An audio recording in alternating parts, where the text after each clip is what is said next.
Episode 75 is on your screen, ladies and gentlemen. Watching the best sports show out, Highly Opinionated. I'm your co-host, Josh, ladies and gentlemen. My guy, best co-host in the game, Club JG Pop. I'm learning how to point, y'all. I'm learning to make sure I'm pointing the right way. The best co-host in the game, the host of the Club JG podcast, obviously a host here on Highly Opinionated. My guy, JG. What's up, brother? How you doing, man? Josh, Russ, good to see you guys. How's everybody doing? I am good, man. Can't complain. You know, taking it one day at a time. Ladies and gentlemen, we were off last week. We're back on your screen. Sorry for that inconvenience. However, again, we are back. We appreciate you guys for all the love and support. Ladies and gentlemen, the most important guy here on the screen, the producer, the editor, the guy that makes us look good with no makeup. Ladies and gentlemen, what's up, Ross? How you doing, my guy? I'm good. How you feeling, Josh? I am good, man. Everything good with you? And no, I can't complain. I'm happy to be back. We got definitely a good show, good interview coming up. So I'm excited to get to it. Yes, ladies and gentlemen, I want to thank you guys for tuning in to episode 75. Again, best sports show out, best show out in general. We aim to please. We want to keep getting better and better. We appreciate you guys for the engagement, the love, and support. If you agree, you disagree, this is the place for you. If you love sports, this is the place for you. So we look forward to keep elevating and keep getting better as time progresses. I want to thank you guys for watching episode 74. Our last episode went great. We want to thank the lovely, the great, talented Dominique for coming on and blessing us with her presence. She was amazing. You guys want to check out episode 74 and check it out on our YouTube page. Speaking of our YouTube page, Ross, let them know where they can follow us on our social medias. Yes, sir. Y'all can follow us on Instagram at highly opinionated __. Follow us on TikTok at highly opinionated _SS. Follow us on Twitter or X at highly _SS. And of course, y'all already on YouTube, so make sure you like, subscribe, and leave a comment. Again, folks, we love it. Subscriptions, we love you comment, we love you liking, we love everything that comes with this. So if you love sports, and you agree or disagree, this is the place for you. We look forward to having you on the show. JG, my brother, you ready to get episode 75 started? Let's work, brother. Let's get to work. Before we get to work, let me give you a chance to give a shameless plug to the Club JG podcast. You had a great interview last week. Speak on that interview before we get started on the show. I had the pleasure of chopping up with Maryland Terps legend Walt Williams on Club JG. Guy was absolutely awesome. Really gave his perspective on obviously Maryland basketball has had a rough season on the men's side. But hey, shout out to the Lady Terps. They're a fifth seed in this year's NCAA tournament, so there's still a lot for us. But we touched on that. He gave his thoughts on just how preaching patience that Maryland fans need to have going forward with Buzz Williams. And we talked about a certain matchup that we both feel needs to come back, in some way, shape, or form, whether it's a one-game series a year or in some way, shape, or form, because we're not in the conference anymore. We talked about Duke basketball saying, "Where are you? Come back and play Maryland." That's what we had. I knew I was going to regret when I said I was going to give this man time for a shameless plug. I knew I was going to regret it. Ladies and gentlemen, you make sure you like, follow, subscribe to the Club JG podcast. My brother's over there doing great things. We got merch now too. We got Club JG merch now too. Make sure you guys go to the page and holler that merch. I will be definitely getting a hoodie, and I might have to get a phone case. I just might have to get a phone case for that. I saw that. It's tough, man. We got more coming. Keep doing what you're doing, bro. All love. You know that. We'll definitely rock the merch here on the show for sure. JG, now let's get episode 75 started. Let's get started with the NFL offseason NFL news. John, we was gone last week. And if we would have did a show last week, we would have thought that Max Crosby was going to – I would have came on here and said Max Crosby is going to be a Baltimore Raven because that's what happened. The Baltimore Ravens traded 2 first-round picks, a 2026 and a 2027 first-round pick to trade for Max Crosby. And then a couple days progressed, and we realized that the trade was void. It was nullified. It didn't happen. It was like it happened, but it didn't happen. It, null and void, like I said. So your thoughts? I saw you on Club JG speak on it a little bit. But give you the floor here. Your thoughts on the Max Crosby trade from the Vegas Raiders to the Baltimore Ravens that was void. I've been begging for this team, this franchise for years to make a move like that. Get the guy where it's like, oh shit, that guy's going to Baltimore.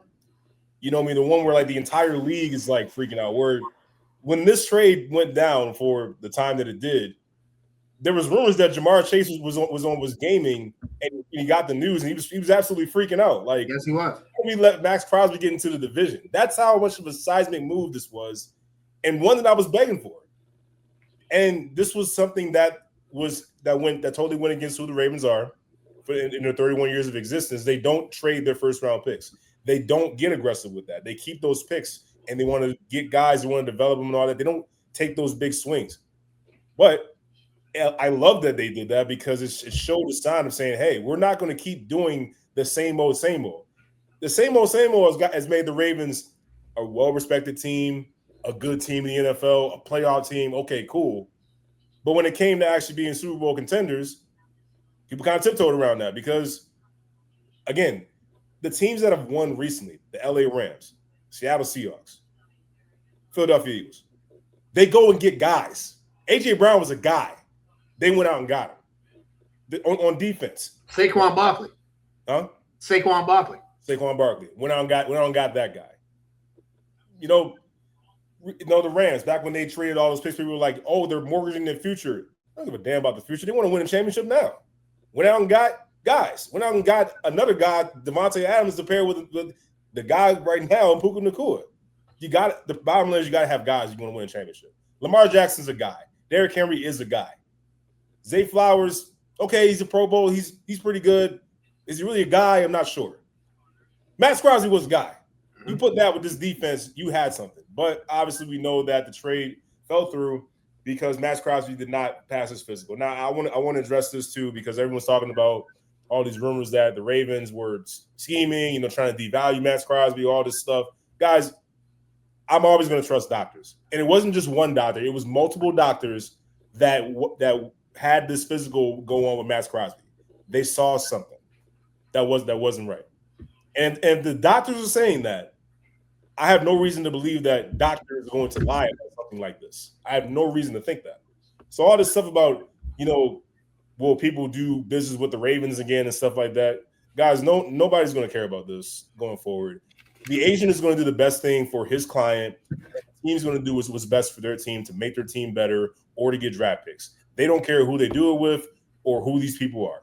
So if you want to go ahead and cast aspersions on Eric DeCosta that you can't really trust them, you can't really trust the Ravens to do business, y'all ain't really done a lot of business in your lifetime, especially not in the NFL. So let's get out the way. Business is going to be business. It's going to continue. So the doctors saw something in Max Crosby's knee with his torn meniscus. It was legit enough that they said, hey, we do not feel comfortable moving forward with this trade. And people need to understand that just because the trade went down, it wasn't going to become official until at the time, I believe March 4th, whatever day it was, at a certain time. That's when it became official. So teams have the legal right to back out. That's their legal right. So the Ravens did not break any rules here. Did it look the best? No. Could they have handled it better? Sure. But they didn't break any rules. They didn't do anything where it's like so egregious that draft picks, need to be lost or something like that. And at the end of the day, yeah, the feeling around Baltimore went from really high and thinking, oh my God, we got a dude, to then we just fall forward and it's like, oh my God, we're going to suck. Because you lose Isaiah Likely, you lose Pat Ricard, you lose Tyler Linderbaum to the Raiders, you lose some guys here under the new regime with Jesse Minter. Lamar Jackson and the team are still working on an extension and all that. People are starting to get all crazy and up in arms about that now. I don't think there's much to worry about, in my opinion, yet, but I digress. But then the Ravens, in my opinion, did the perfect pivot move.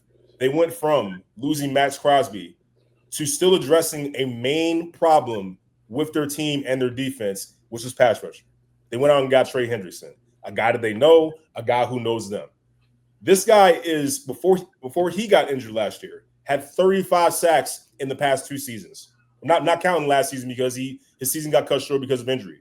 But in 2024 and 2023, put those 2 years together, that's 35 sacks. This guy can get to the quarterback. That was a vital problem with this Ravens defense. They could not get to the quarterback without blitzing extra guys, without forcing Kyle Hamilton to move all around the field to try to create some kind of pressure. Their secondary had no chance. If you cannot get to the quarterback, it doesn't matter who you have in your secondary. You're going to get cooked. The Ravens had a huge problem with that. Trey Henderson is going to address that problem. Now, is he the best Is he Max Crosby? Absolutely not. Max Crosby is a different dude. He can rush the passer. He can help you in the run game. Trey Henderson is more of a specialist, getting to the quarterback. But that is a problem that the Ravens needed to address. This is the perfect pivot move to not only sign a guy like Trey Henderson, but to keep your 2 first-round picks going forward, to maybe make a move on draft day. Dare I say, AJ Brown, if he's on the market, who knows? Crazy things happen during the draft. This is the first couple of weeks of free agency. It's not over yet. It's going to continue into the offseason going into the draft. So Ravens fans, cool out. You know, we're not playing football this Sunday. We're not playing football next Sunday. We ain't playing football till September. It's a whole lot of stuff that can go down before September. Let me just sit back, take a deep breath. It sucks not having Max Crosby because you know how good he is. But if you're going to like, you know, step back on a trade like that, this is the perfect pivot move, in my opinion. As you mentioned, the Baltimore Ravens signed Trey Henderson 4 years, $112 million contract. I think everything that you said was basically on point. A few things I disagree with, but for the most part, I think everything that you said was on point. For me, I think I'm not making a big deal about this, but I just want to put this in its proper perspective. Most people would say the best quarterback, if not the best quarterback by playing status, not by playing status, but maybe by accomplishments, is Patrick Mahomes. Some people might, including me, might say right now the best quarterback is Josh Allen. But by accomplishments is Patrick Mahomes. Patrick Mahomes, before the NFL free agency started, he restructured his deal with Kansas City, allowed them to have $45 million in cap space, so which allowed them to go out and sign a Kenneth Walker, allowed them to go out and re-sign Travis Kelce, make other moves that they needed to make. I think Lamar Jackson is overly criticized, but in this particular situation, I am going to criticize him on not getting that contract done before the start of free agency. Because if you get that contract, before we start, the Ravens did restructure his current contract. They're trying to work on a long-term extension, so I wanted to make sure that was clear. No, I get that. I'm fine with the restructuring, but I feel like you knew, like we all knew that his cap number was going to be astronomical this offseason. We knew that coming into from last season, going into this offseason. So for me, bro, this deal was very simple. Dak Prescott makes 60. Just give him 61. The deal was, bro, like it ain't really nothing like this. This is not hard. Like I get your point about, you know, people not knowing business, but we know this stuff. All you gotta do is just, you can give them. I've seen somebody get $37 million, right, as a pass rusher. The next pass rusher made 37.5.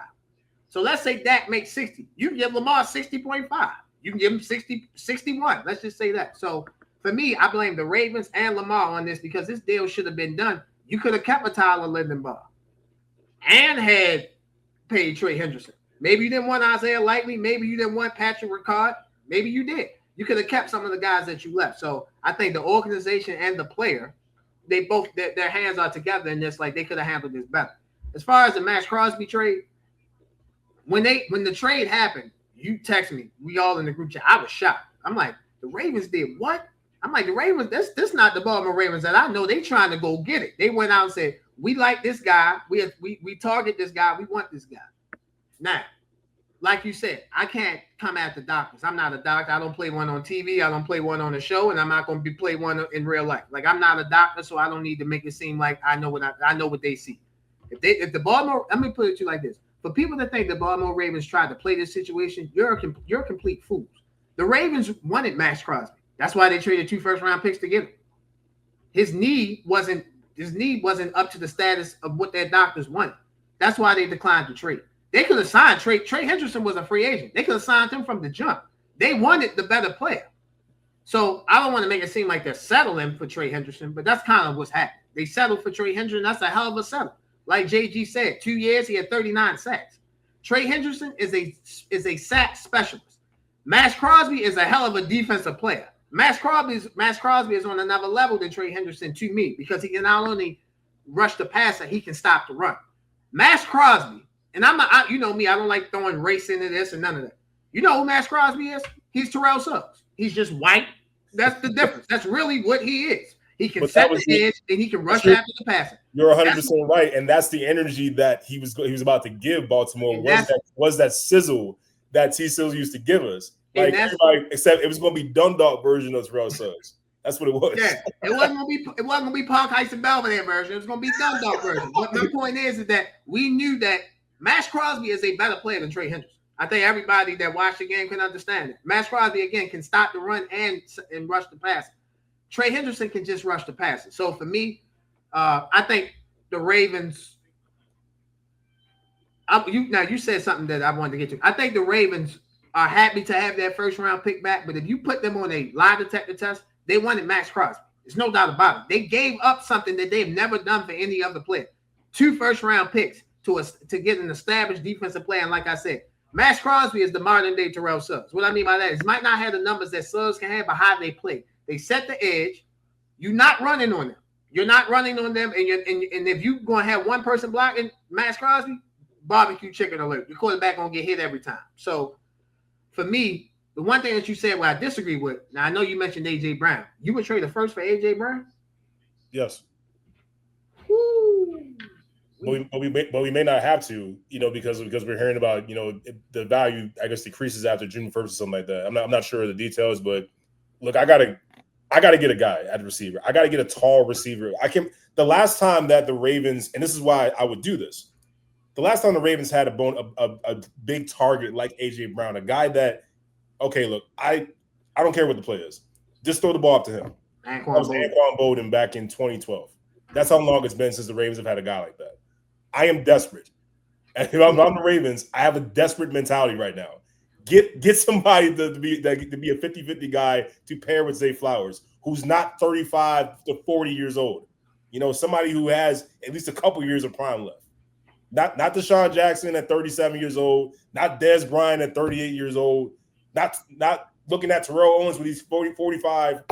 Get somebody who might have a couple years. You can't forget. Don't forget about our boy last year. Remember we was doing the show live when they signed DeAndre Hopkins. He was about to blow a gasket. I love DeAndre Hopkins, man. I thought he played well for the Ravens too, bro. He played well. Solid. He was pretty solid. I got to give it to you. Odell Beckham Jr. was pretty solid for us that year we had him. Yeah, I thought he helped out a lot, but we both knew that these guys were not the same at that point. That's my point.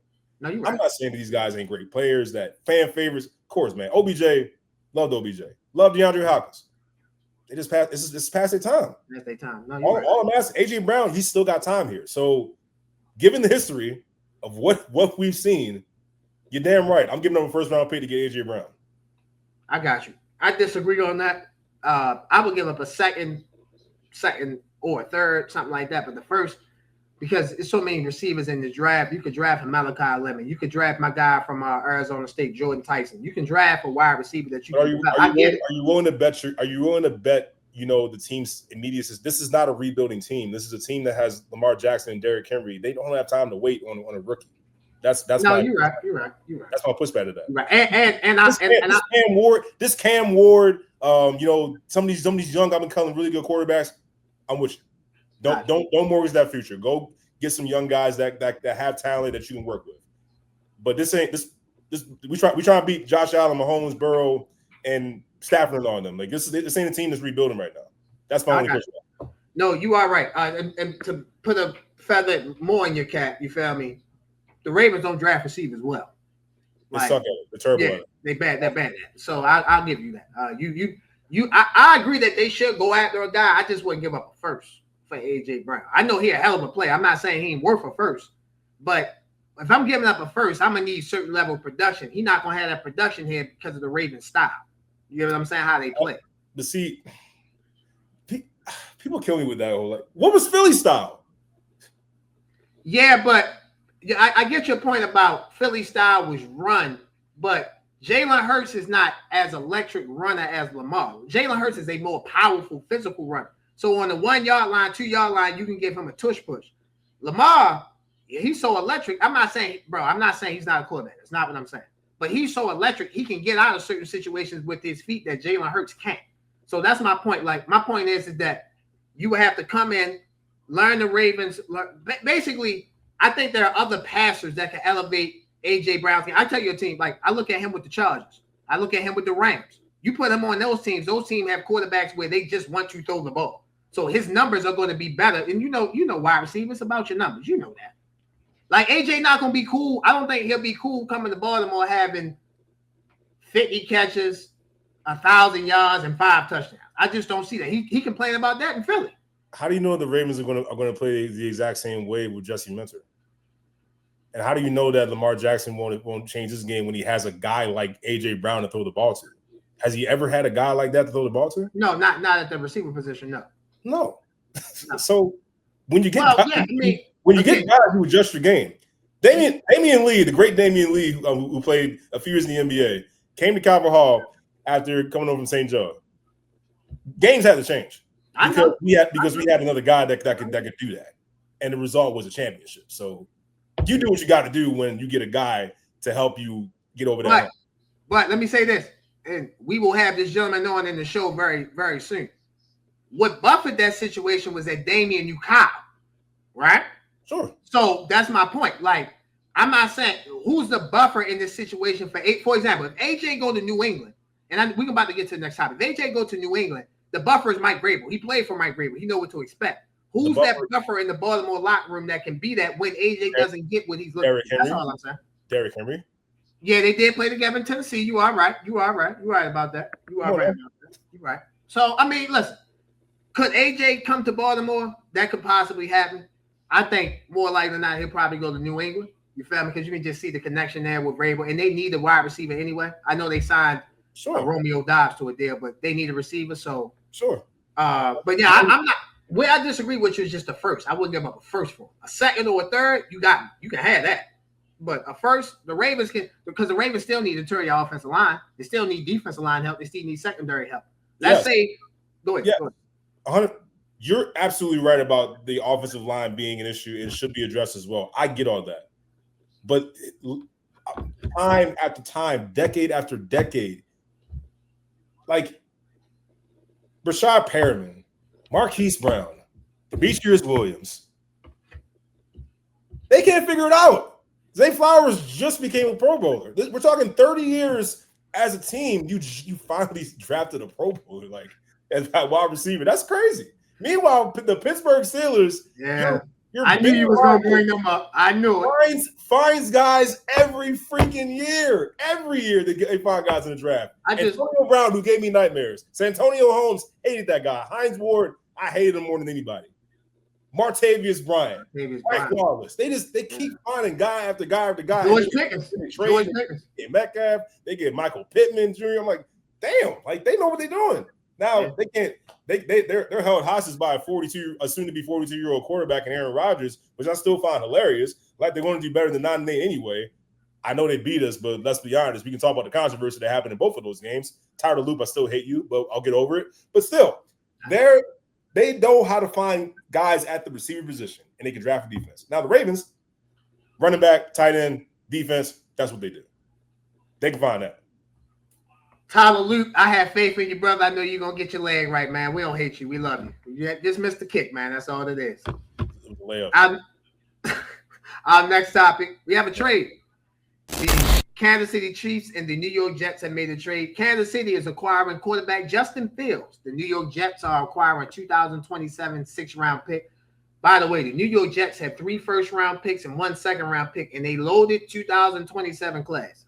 Let me just say this quickly on the Jets. If the Jets can't find their quarterback in 2027, they need to fire everybody and hire me. Because with all them picks, I can make something shake. You can't have 3 first-round picks and not find your franchise quarterback in a loaded draft class. We all know who's going to come out next year. Good old my boy down in Texas. Hook 'em, baby, Arch Manning. So, go ahead. Or you could keep an eye on certain situations, like maybe one in Cincinnati. Or that, yes. Or that. You got 3 first-round picks. You might be able to make a situation there. But I ain't going to lie. I feel like Jamar Chase and Joe Burrow package deal. So that's like you can't have one without the other. You can use those picks to get both of them. How about that? Yeah, how about that? That's a hell of a deal. That's a hell of a way.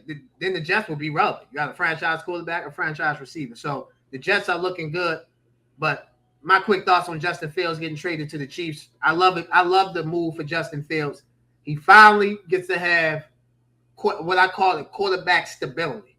Like, you know what you're getting from Andy Reid. We know what Andy Reid has done with starting quarterbacks, the Alex Smiths, the Patrick Mahomes, the Donovan McNabbs. Remember Kevin Cobb? Remember Todd Detler? Remember he took a chance on Michael Vick when Michael Vick came back from prison. So we've seen Andy Reid, not Nick Foles. What's the other guy? not Nick Foles. Andy drafted Nick Foles. Yep. He drafted Nick Foles. Yeah. So we've seen Andy. We know Andy knows. We know Andy can develop a quarterback. So I love this move for Justin Fields. Hopefully he can get under that Andy Reid coaching tree, learn, be the first person in the classroom. You feel me? Sit in front of front desk, front row, so he can learn how to really be a quarterback. I love the move for the Chiefs. Low risk, high reward move. High reward move for the Chiefs. If it doesn't work, you can get rid of them. And the Jets are paying $7 million of his $10 million guarantee. The Chiefs only paying $3 million. So it's a win-win for the Chiefs, in my opinion. This is Justin Fields' last chance. Damn. I hear what you say about Andy Reid. Mike Tomlin's a pretty damn good coach too. Yeah, not offensive though. He's not an offensive coach. Yeah, okay, but you talk about stability, you talk about coaching and all that, you talk about who they are. Andy Reid is, the quarterback guru and stuff like that. So we've been told. Michael Vick, Donovan McNabb, Kevin Kolb, Nick Foles, and now Patrick Mahomes and Alex Smith. But Justin Fields, this is your last chance, bro. If you want to stay in the league past this year, this is your last chance. I just got to say that, and I don't even like saying that because I like Justin Fields. I got a lot of respect for him. When he was with the Jets, they were struggling. He finally got that first win, and he was very candid with everyone. And on a serious note, he was very candid with the reporters. Talking about what he's been dealing with from a mental perspective and what it took to really fight through that. I got all the respect in the world for Justin Fields, the man, for sure. But when speaking about football, I want this to work out for him. It feels like this is your last chance, man. You're in Kansas City with Patrick Mahomes and Andy Reid. You can't figure out how to be a stable quarterback, at least till Patrick Mahomes comes back, because this tells me that we're not sure if Patrick Mahomes will be ready at the start of week one. The rumor is he says he'll be ready, but you need a doctor. And we know players most of the time have to be saved from themselves by people who understand the medical science of the game. So Justin Fields, in my opinion, it wouldn't shock me. It would not shock me if he started week one. You got to get it together. You're talented enough, and you're playing for a coach who understands how to coach quarterbacks.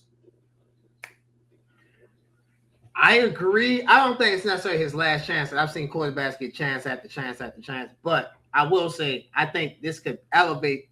This will make a. I'll say this will make or break him. I think this is his last chance to prove he's a starter, because now you have no more excuses.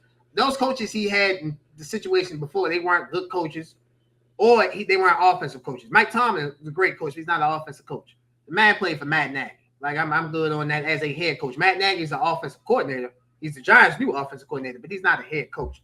So you got Eric Bieniemy as your offensive coordinator now? Yeah, no way. No excuses. So you got to be able to make something shake with Andy Reid and Eric Bieniemy at the offensive helm. So definitely looking to see what happens with Justin Fields. I agree with you too. I don't think Patrick Mahomes will be ready for week one. So I think more likely than not, Justin Fields will be their starter for week one when they kick off the season. Our last NFL topic.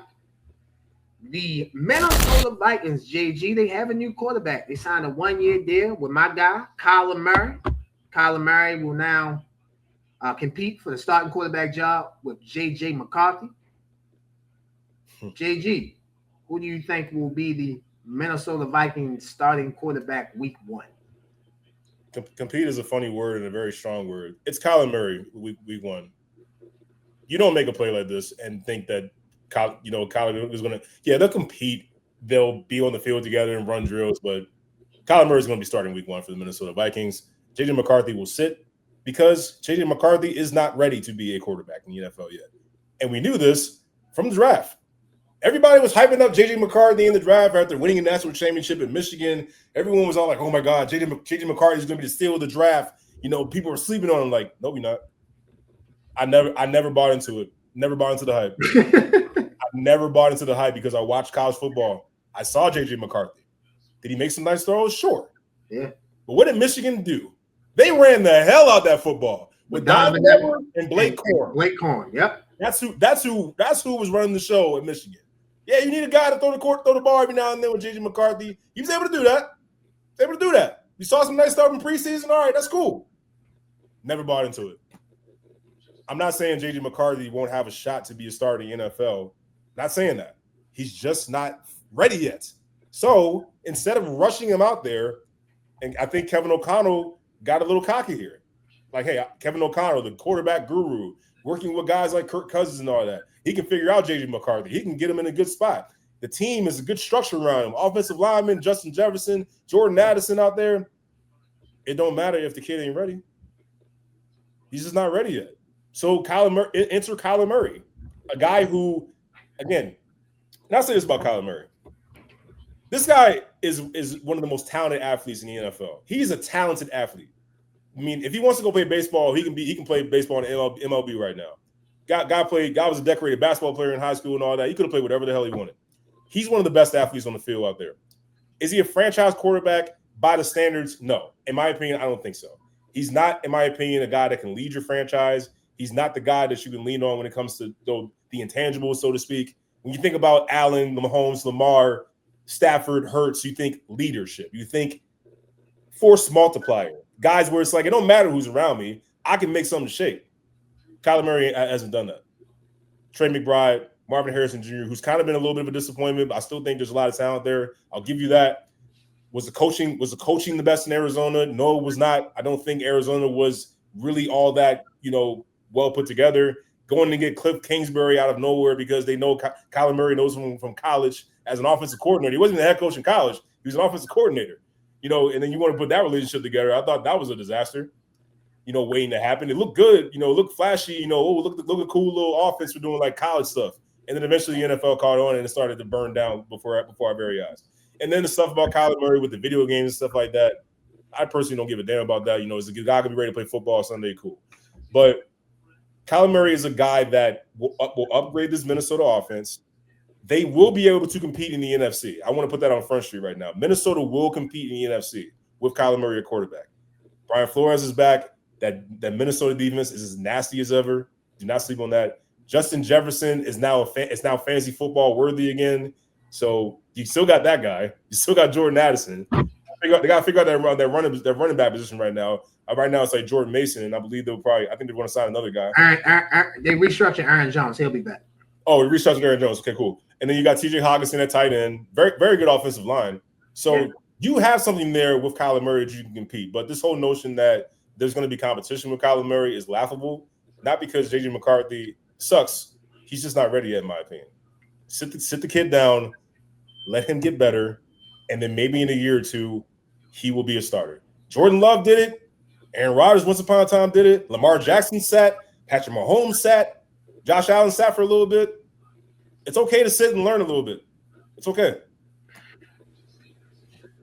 I agree with that to an extent. I think I'm not ready. I'm not saying you are. I'm not ready to give up on J.J. McCarthy. I didn't think he was sensational in college, but J.J. McCarthy has something that Kyler Murray doesn't have. He has winning intangibles. And I personally value winning intangibles. Now, I need talent and talent plus winning intangibles. Kyler Murray has the talent. Kyler Murray is extremely talented. I told you and Tim, I had to go to AA. You feel me, for Kyler Murray. I look at him and I see me. Now, really I see me in height and everything. But all joking aside, if I played football, I kind of play like how he played if I was a quarterback position. So I'm not gonna lie, him signing with Minnesota is not helping my AA, buddy. It's not helping it because I was trying to get off of him, but now they slowly bringing me back to you. You feel me? Because I'm agreeing with you. Minnesota won 9 games last year. They had incompetent quarterback play. I mean, damn. Like I know we've done this with a lot of franchises, and it came to blow up in our face. I did this with the Jets and Aaron Rodgers. They just need a quarterback, and that didn't work. Now it helped that Aaron went to Pittsburgh and played well, but if Kevin O'Connell is what people say he is, a quarterback whisperer and an offensive guru and all this and all that, then it should work with him and Kyler Murray. As far as J.J. McCarthy, I'm not ready to give up. Like I said, he has winning intangibles. If he gets in a system that he can understand, grasp, and play and not be injured like how he was his first 2 seasons in Minnesota, then I think he can be a serviceable to good quarterback. I'm never saying he's going to be elite, but I don't think bums win national championships in college. Even Tebow wasn't the best thrower, but you're not a bum. No bum starting quarterback can win a national championship in college. Will Howard has some ability. That's fair. Matt Leinart had some ability. Like, these guys have some ability. Like, you're just not going to have a bum win a national. That's just unrealistic to me, as much college football as I watch. So I just think that you have to have some ability. Now, again, should he been picked as high as he should have been? Probably not, because he's probably not a top 15 pick in the NFL draft. But if you got him in the second half of the first round, maybe a second round pick, then maybe the reaction of JJ wouldn't be as harsh as it is now. But for me, I agree with you. Kyler Murray will be the starting quarterback week 1. And I think the Vikings kept Brian Flores. So we know that defense is going to be fire, fast. They're going to be efficient. They're going to try to knock your head off. We get that. Can Kyler Murray, can Kevin O'Connell, can they get that offense right? I think they can. And again, they won 9 games. I'm having a hard time right now as we fast forward to next year. I'm looking at that NFC West. I think that NFC West could be special again. We saw what the Rams did, Seattle, the champs. We saw what San Francisco did. They went out and signed Mike Evans. But that NFC North, that might be the best division in football next season. The Vikings should be better. The Packers should be good. Let's see what the Bears do. And the Lions should be in playoff contention. So at NFC North, man, it might be the best division in football coming up next NFL season, man. I agree. Ladies and gentlemen, you're watching Highly Opinionated. We're going to take a quick break. We'll be right back. Ladies and gentlemen, this episode of Highly Opinionated is brought to you by Edibly Airy. Enjoy the heightened experience of THC edibles in a whole new way. At Edibly Airy, our freeze-dry edibles available in 100 milligram, 200 milligram, 300 milligram, 400 milligram will give you the buzz you crave with a flavor you won't forget. Available in 3 different flavors: watermelon sunset, tropical fruit, and berry. To place orders, please visit the website at ediblyairy.com. While you're there at ediblyairy.com, use a promotion code. You guys see the promotion code on the screen. $ Highly Airy, $. Again, $ Highly Airy, $ for 20% off your first purchase. Follow us on IG at Edibly Airy for new product releases and monthly hookups. Must be 21 and over to purchase. Edibly Airy, the best freeze-dry edibles out. Go shop. Welcome back, ladies and gentlemen, to Highly Opinionated. As you can see, we have a special guest, a gentleman that should have been on this show a long time ago. We should have made this happen a while ago. The man, the myth, the legend, the head coach of Benjamin Franklin High School varsity men's coach, my guy, our guy. Welcome to Highly Opinionated, Coach Russ. How you doing, Coach? What's up, everybody? What's up, guys? What's going on? I can't thank you enough for this. We obviously been talking for weeks about this. Can't thank you enough for coming on the show, educating us on the game of basketball, what we need during this time of year. So, Coach, we're happy to have you, and thank you for coming on. Absolutely, sir. JG, I'll let you start off, man. Coach, man. So first of all, I'm glad to have you on the show. It's good to see you. It's been a long time, man. But so I hope everything's going well. Just tell us about what's been going on with you. You know, how's everything at Benjamin Franklin High School? How was this past season? You know, what did you learn from your team, and what do you look forward to in the years to come, starting next year? Well, this year was a rebuilding year for us. Last year, we lost 9 seniors, 5 starters. So we lost 100% of our offense and 100% of our defense. So this year, I counted on some young players and some older guys who had never played before. I actually had probably 3 or 4 guys who never even played JV. But in order to fill those roster spots and have enough to play, we had to get some guys in who say, "Hey, I'll play," even if it was their first time. And then we counted on contributions from some freshmen. But we still finished 12-12. Couple close games. We could have beaten Lake. We lost by 4 at Lake, and then we lost by 7 at our place. Lost a close one to Patterson by 3. So we could have won 15 games, even with the team that wasn't quite a Ben Franklin team. But I try to get the best out of them. We don't always get AAU kids and circuit kids to, a lot of coaches survive off of those kind of players because they have connections with AAU teams, and I don't. Every once in a while we'll get a good transfer in, but I'm able to coach what's in the building, and we're normally competitive. And we didn't have a JV last year, so I had nothing to pull from JV because we just didn't have the numbers. We are a true 1A school. We're not a 2A school hiding in 1A. We're actually a real 1A school. We only have about 450 students. Some schools in 1A have 450 freshmen. But we battled, and I couldn't be more proud of the team that I have this year. I mean, just off that, that's a testament to you. Like you're coaching up what you have, and you're maximizing the talent you have around you. Like you said, it's a battle for like, getting, first of all, just getting the bodies. First of all, it's like you said, the AAU circuit, everybody's connected, everybody knows people. They kind of like, hey, when that kid's ready, like, send them my way. You really like are maximizing what you have, and judging what, how you just evaluate your team, like that's impressive what you're doing right now. So I think there's only like improvement to go from here, and like I definitely see a brighter future for Ben Franklin going forward. And here's something that's really odd that happened. I had 3 kids on my team, 1 on JV and 2 on varsity, whose dads played for me in 2003. So they sent me their sons, and that would be Devin Avery and Jadias Hardeman. Their dads won middle school championships with me at Ben Franklin. When we were just in middle school, and they sent their sons. 1 is a senior and 2 are freshmen. Nice. So life goes full circle. As long as you treat them right, and I was tough on them. Back then, you could really be tough. Now you got to be very careful, because you could be tough now, you'll be in a meeting. So you got to be careful what you say, be careful what you do, and you got to kind of do psychiatric therapy and everything to make sure, because they go home and they tell you he was mean to me. So you got to coach different. And if you don't change in this game, you'll be out of a job and you'll be in a meeting. You're not wrong about anything you just said about that for sure. This is crazy. Go ahead, Jay.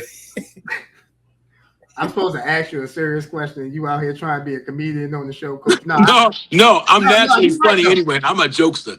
I used to get put out of class for joking. I'm not gonna lie. That explains the connection between you and your son. I'll just leave it at that. You feel me? Yeah. That explains the connection. Hella jokesters. Always trying to have a smile. Always trying to make you laugh. Keep doing what you're doing, Coach. We definitely love it. You mentioned that Benjamin Franklin was a middle school coach. You've been there for 26 years. Well, my first year was I got there in 1999. 27. October of 1999. And I worked 1 year out of college at MCI, and then I came straight to Ben Franklin. So it's odd that, I started there in my 20s and now I'm in my 50s. So I've been on campus a long time. I love it. I wouldn't teach or coach anywhere else. And I've been given 1,000 opportunities to go coach other places, but I won't leave. I retired. I will retire June of 2029. You not only coach basketball there, you're a teacher there as well. What makes Benjamin Franklin so special to you? Well, we're a melting pot. So we're kind of like a little Patterson, because we have a high population of Hispanic, white, and black. And I always wanted to teach at a school where there were a mixture. It was a melting pot, because I think each culture has something to offer. So I didn't want to be at an all white school, all black school. I wanted to be somewhere where there's a mixture of people there, and I love it. That's why I won't go anywhere else. Go ahead, Jay. Yeah, I mean, I respect that for sure. So what? I guess my next question here is, how do you recruit now with all the challenges? Like, you just laid out a few of those challenges here, like, how just straight up connections and everything. So how do you recruit?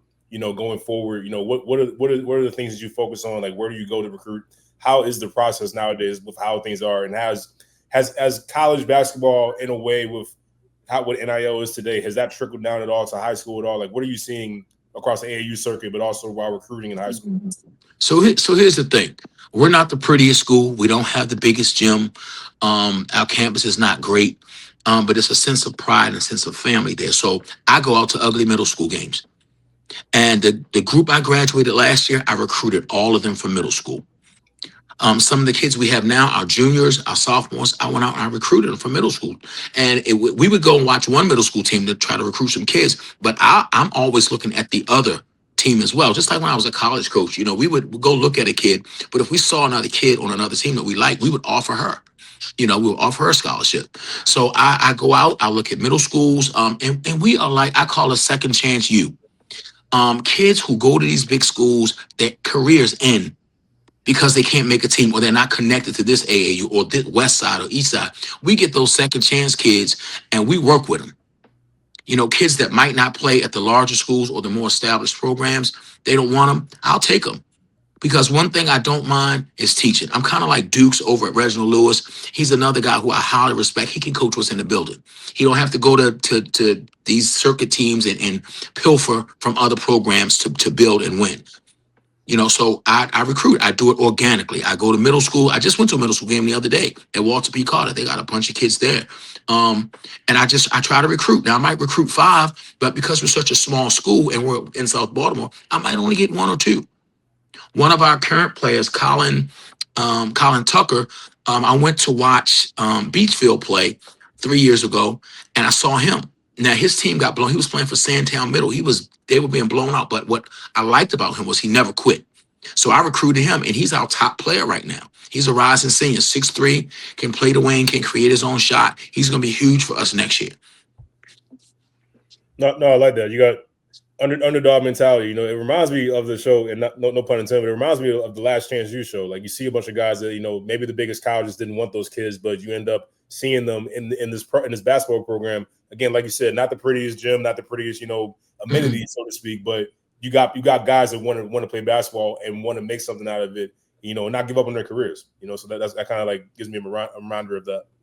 And I have, my staff is comprised of my former players: Antoine Montgomery, Robert Goodwin, Sean Weiss, Joe Hardiman. All of those guys played for me, so they understand my system. And it's changed because that was 20 years ago that I coached them, or 15 years ago for some of them. So they bridge the gap between me being 55 and having a 15-year-old. Because they're so young, they keep me young, and they attach to the kids, and they're able to deliver the message that I'm trying to deliver, but maybe they can't get it from me because I'm older. So my staff is comprised of my former players. No, that's so sorry, Josh. If we go like that's so important right there. Like, just a coach learning how to evolve with the generation. We see it all the time, and at all levels. We see coaches where it's like, hey, I've been doing this for a long time. This is my way of doing it. If you don't buy into it, you're just not going to get it. No, you're choosing to evolve with the players, with the generation, and that's something you need to be commended for sure. Thank you. I appreciate it, man. It's tough. I will tell you it's tough because we can't discipline like we used to. With mental health. We can't do the whole like, oh, sure. we used to discipline back then. Absolutely. And the whole mental health issue, I send out a meme to my team maybe once every couple of weeks. It'll say, send an orange heart if you're struggling, send a red heart if you're doing well, send a green heart if you need help or if you need support. And I do that because kids can't just play basketball anymore. They have so many responsibilities at home. They got to pick up the little brother. Maybe one of the parents is not in home. They got to go home and let the little brother in. They got to cook. Then they got to run back to practice. So it's hard. So you really got to check on the mental health of your kids if you're going to be in this business. 100%. Absolutely, Coach. I definitely commend you for that. Basketball in this game we call life. You play basketball, but you're playing life. So it's more important. It's more important than just can you dribble, can you pass, can you shoot, can you defend, can you run the baseline. So it's definitely good and definitely great to hear that you not only care for your players on the court, but you care for them off the court. My next question to you: you sounds like you love teaching. You love being a teacher. I've known that from my time of knowing you. What do you think is the most important factor? What do you think is the most important teaching factor in basketball? Or the most important teaching factors? Discipline and adversity.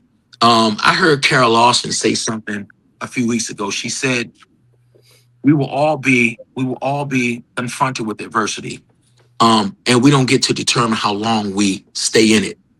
But what we do get to decide is how we handle it. And she always talks about handling hard better. So that's what I try to get our kids at Ben Franklin to understand. And even my students, when things hit, coaches will give you something and you'll accomplish it and you'll do well. And then what will coaches do or a teacher do? They will add another constraint.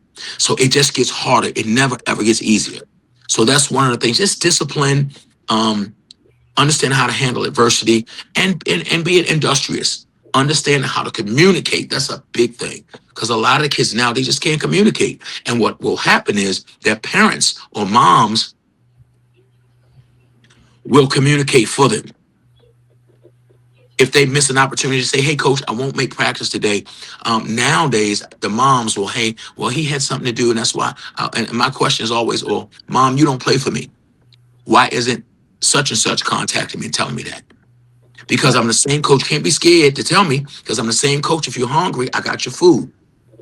I'm the same coach that give you a ride home or pick you up in the morning if you need it. I'm the same coach who'll stop and get donuts for you just to say, hey, come by my room, grab some donuts. Just because, and it could be after a loss. I don't care. And I always tell them, I'm going to love you the same way, whether we lose or whether we win. And we got to learn how to handle defeat the same way we handle a victory. Gotcha. No, definitely communication, not only a big factor in sports, it's just a big factor in life in general. You definitely have to communicate. And I agree with you 1,000%. I tell my son this all the time. If you're not man enough to say that you did it, then you shouldn't do it. Because every action has a reaction. So you had to be man enough to say, hey man, look let me say this, metaphorically speaking, look the gun down in the barrel. I did this. This is what I did. This is how I did it. This is why I did it. Now, if it's right, it's right. If it's wrong, it's wrong. You got to deal with that as well. But yeah, communication is everything. If you can't communicate, you're not going to be successful in life.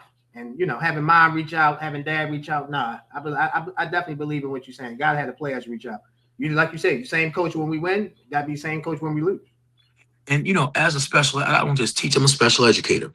So I work with kids with disabilities who suffer from a variety of different disabilities. So as I take that into the gym with me, and I understand that I can be tough on you, but I can also lead with love. And I'll give you a perfect example. Last year and the year before, I got a transfer in from another school. I won't say the school because I don't want to put that school's no longer in existence. And when this kid transferred into our school, I knew about him because I had an interaction with him when we played against the school while he was still at that school. And it wasn't a positive one. But he ended up coming to us. And I said to myself, God don't make mistakes. And maybe God is saying, let me see what you do with this one. I'm not going to send you one that's perfect and cookie cutter. I'm going to send you one that needs a lot of work. So I got this kid in. And he went by a code name, and people in the neighborhood in Cherry Hill area, they called him a certain name. And he said, well, why don't you call me by that name? I said, because I don't ever want you to think that I'm one of your fans or one of your friends. I said, I'm a grandfather. So just call me Pop Pop, and I'm going to treat you just like that. Long story short, coaches called me and said, hey, watch him. He's going to be a cancer to your team. He's going to do this. He's going to do that. Now, did he give me a fit? Oh, yeah. But guess what? I led him with love. He had days where he didn't even speak to me. But I told him when he transferred in, I said, you're going to dislike me a lot of days. I said, but never forget that I love you. I said, even when I'm disciplining you, don't forget. So long story short, he ended up being a starter for me for 2 years. He had good grades. He had outside issues, but he gave me everything he had, and he graduated. So that is a testament to who we are, Ben Franklin. That's why we're different, because had he gone somewhere else with the breakdowns that he had, they might have got rid of him. But I didn't get rid of him, even though coaches called me and told me to get rid of him.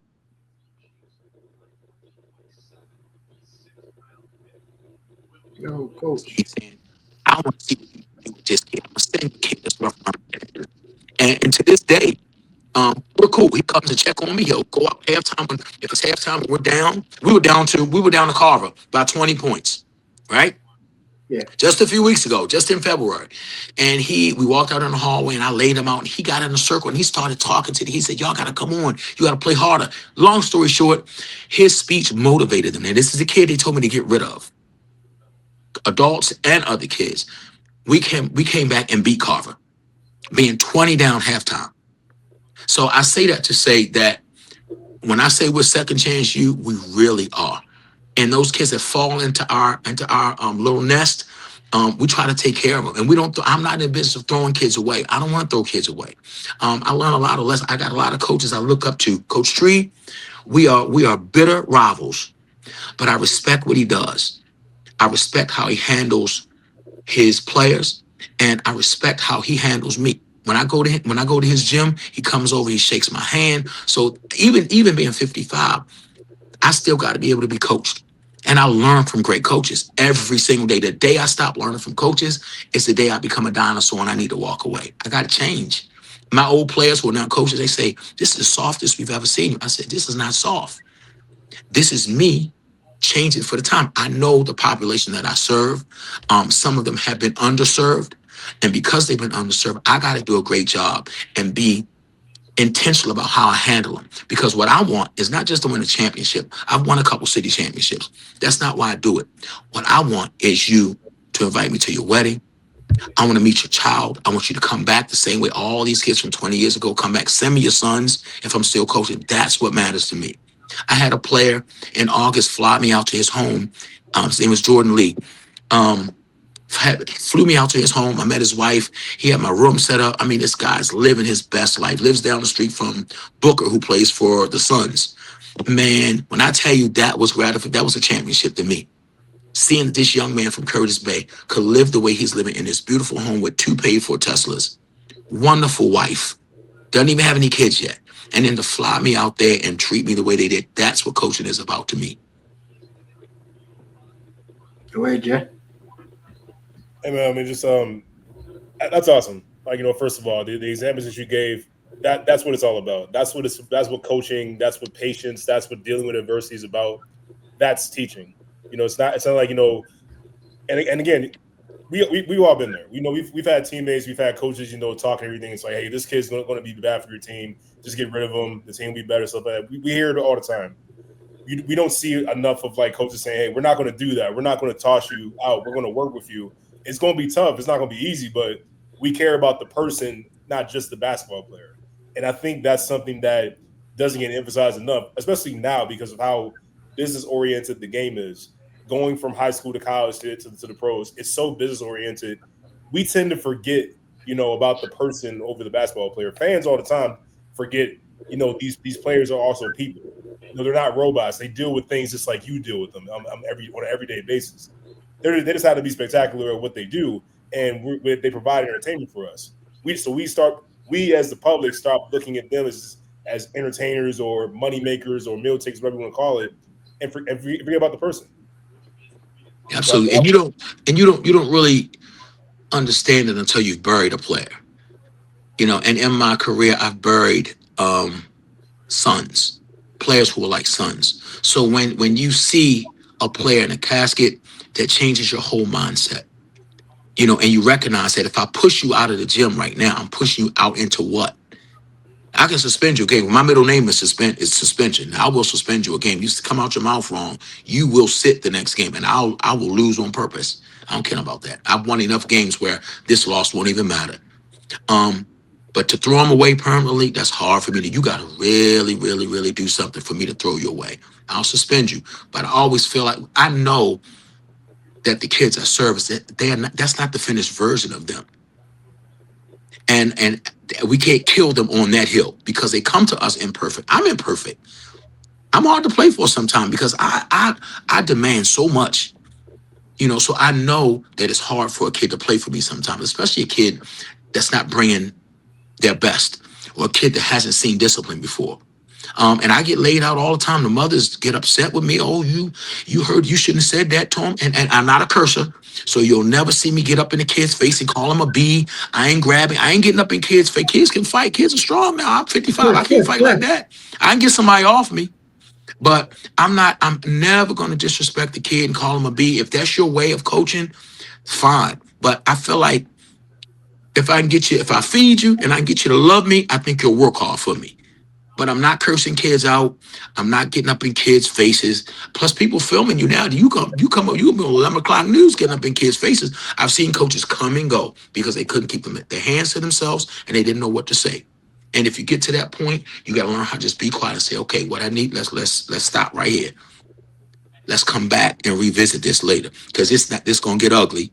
And I don't want you in the meeting. And I certainly don't want to meet with my principal because I love my principal and I don't want to disappoint her. Hey, Coach, real quick, can you tell us about your experience with a series you were a part of back in 2012, rebounding without a loss? That was us celebrating one of our former players. His name was Marcus Harvell. He was shot by someone, not because he did anything. Somebody was playing with a gun, and he was shot. And Deborah Weiner, who was a newscaster on Channel 11, I believe, she came out and she followed us for an entire season, just to kind of get a snapshot or a glimpse of who we were as a program. And we kind of celebrated Marcus and talked about how important he was to our team, his leadership, things like that. And from that point on, our program really, really, really came together. It made us a family. And it tied us all together. Everybody from that documentary are still close. They've gone off and married. KT has gotten married. Jesse is a preacher right now. Steven is doing well. He's a dad. Everybody's a dad. Everybody's a good father. So that documentary, and that was a sad time for us, for our program, because we lost a true talent and a true brother and a son. But it really united our school and it united the community and the program. No, I love that. United in grief. It's like it's mixed emotions for sure, because you feel like you say it's terrible to lose a young talent, a young kid in general, first of all, but a young talent like that. But just the way that it galvanizes and brings together a community, just kind of reminds me. Unfortunately, it kind of reminds me a lot of with what goes on in Baltimore. Over the years, we've had. You just talked about how you had to bury some players that you probably shouldn't have, but it's like it's a tough battle. But what I appreciate about you, Coach, is that you're choosing to like I said, I go back to treating remembering that they're also a person, just not just a player, because you're coaching them not just for the game, but past that. What's your life after basketball is over? Because it can be over sooner than you think. I mean, I'm a living testament to that. Basketball can be over sooner than you think. And what kind of person are you going to be once that's over? And coaches play such a vital role in that so vital, maybe some of them may not even understand, and they might not understand until later. When you see how some of these kids grow up and turn out. Yeah, well, I thought that the best thing about me was coaching or teaching, but the best thing about me is being a grandfather. I have a 5-year-old grandson, Danye, and that's my heart. That's my best buddy. So being a grandfather has fulfilled me in so many different ways. And then I have another grandbaby on the way, another boy. So I'm going to be the grandfather of 2 boys. So that right there has kind of set me on a path outside of basketball. Now, when I retire from Benjamin Franklin as a teacher and as a coach, I'm still going to do stuff with basketball, because I'm so connected with so many other programs. And I might go sit on somebody's bench and be an assistant, but as far as the head coaching at Ben Franklin, that'll be over in 29. But I have so many other things. I skate. I love karaoke. I got my roller skates in the car. I've been skating since I was 4 years old. So I sing. There are a lot of things that I do outside of basketball nobody really knows about. It's just when I'm in it, I'm in it. Like the season ended a couple weeks ago. So we've been running a youth league on Sundays. In order to raise money for my returning 7 to be great, we got to get the team camp. We got to get ready for summer league. So every Sunday from 9 in the morning until probably 6 at night, we're running a youth league. So luckily, a friend of mine, his name is Coach Magic. He runs this league. We've already raised almost $3,000. Why? Because this group, we can't be 12-12 again. That's not the Ben Franklin way. So we've got to get to camp. We've got to get better. And now that we've raised money, we're able to do that. So just basketball is over, but basketball is not over. We're not doing any workouts, off-season workouts yet. I'm giving them 30 days off. I will see them after spring break. And then we have mandatory 2 days a week lifting.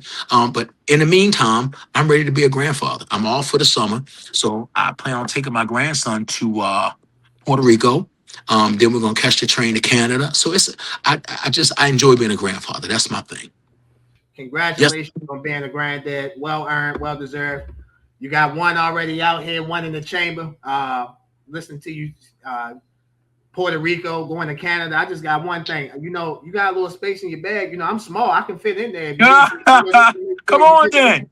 I got you, Coach. We got you. We will be there.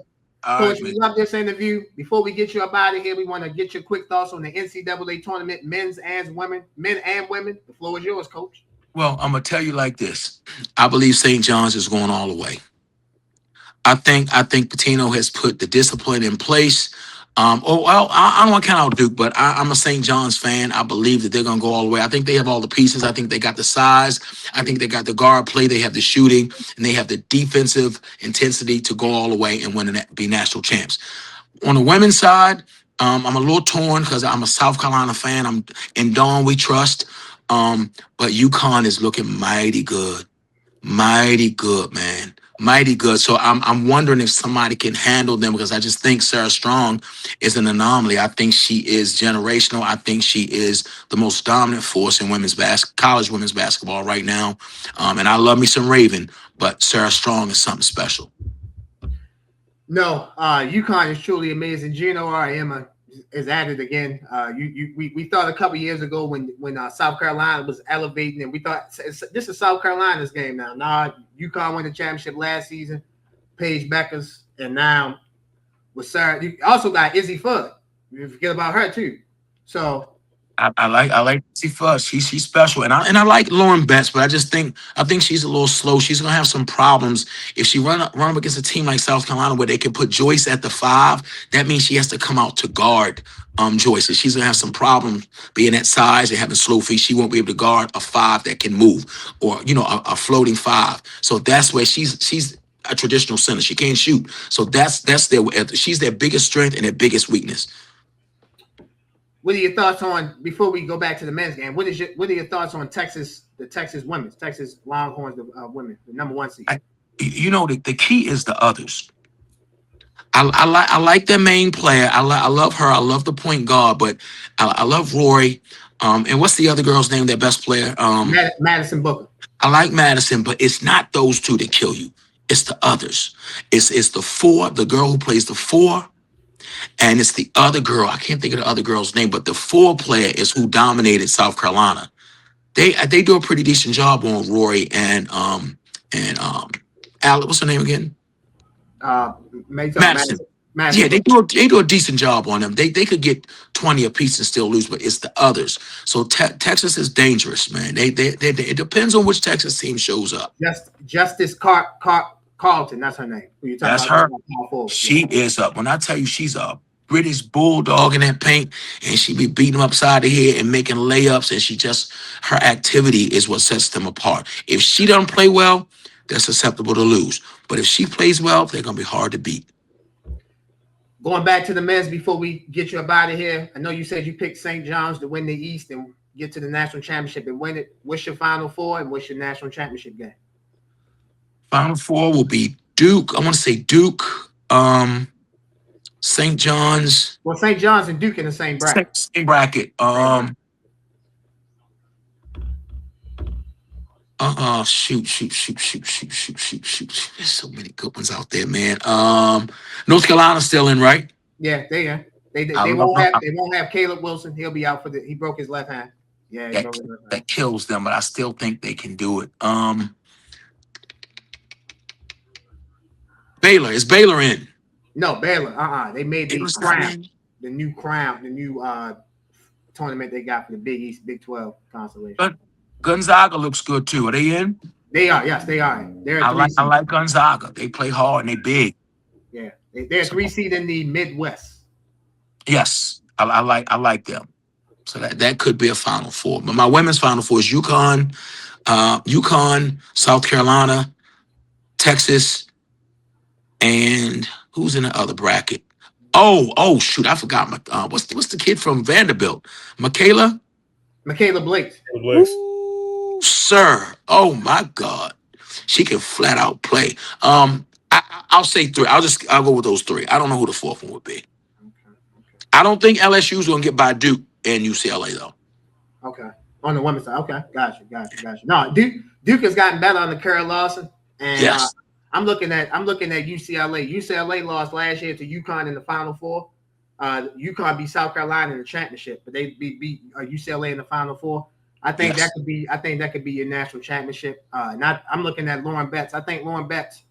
I'm gonna wait to see how they play in the tournament, but I think the final will be UCLA and UConn, and I'm looking at Lauren Betts. I think Lauren Betts could be the best player on the court. But Josh, listen to me.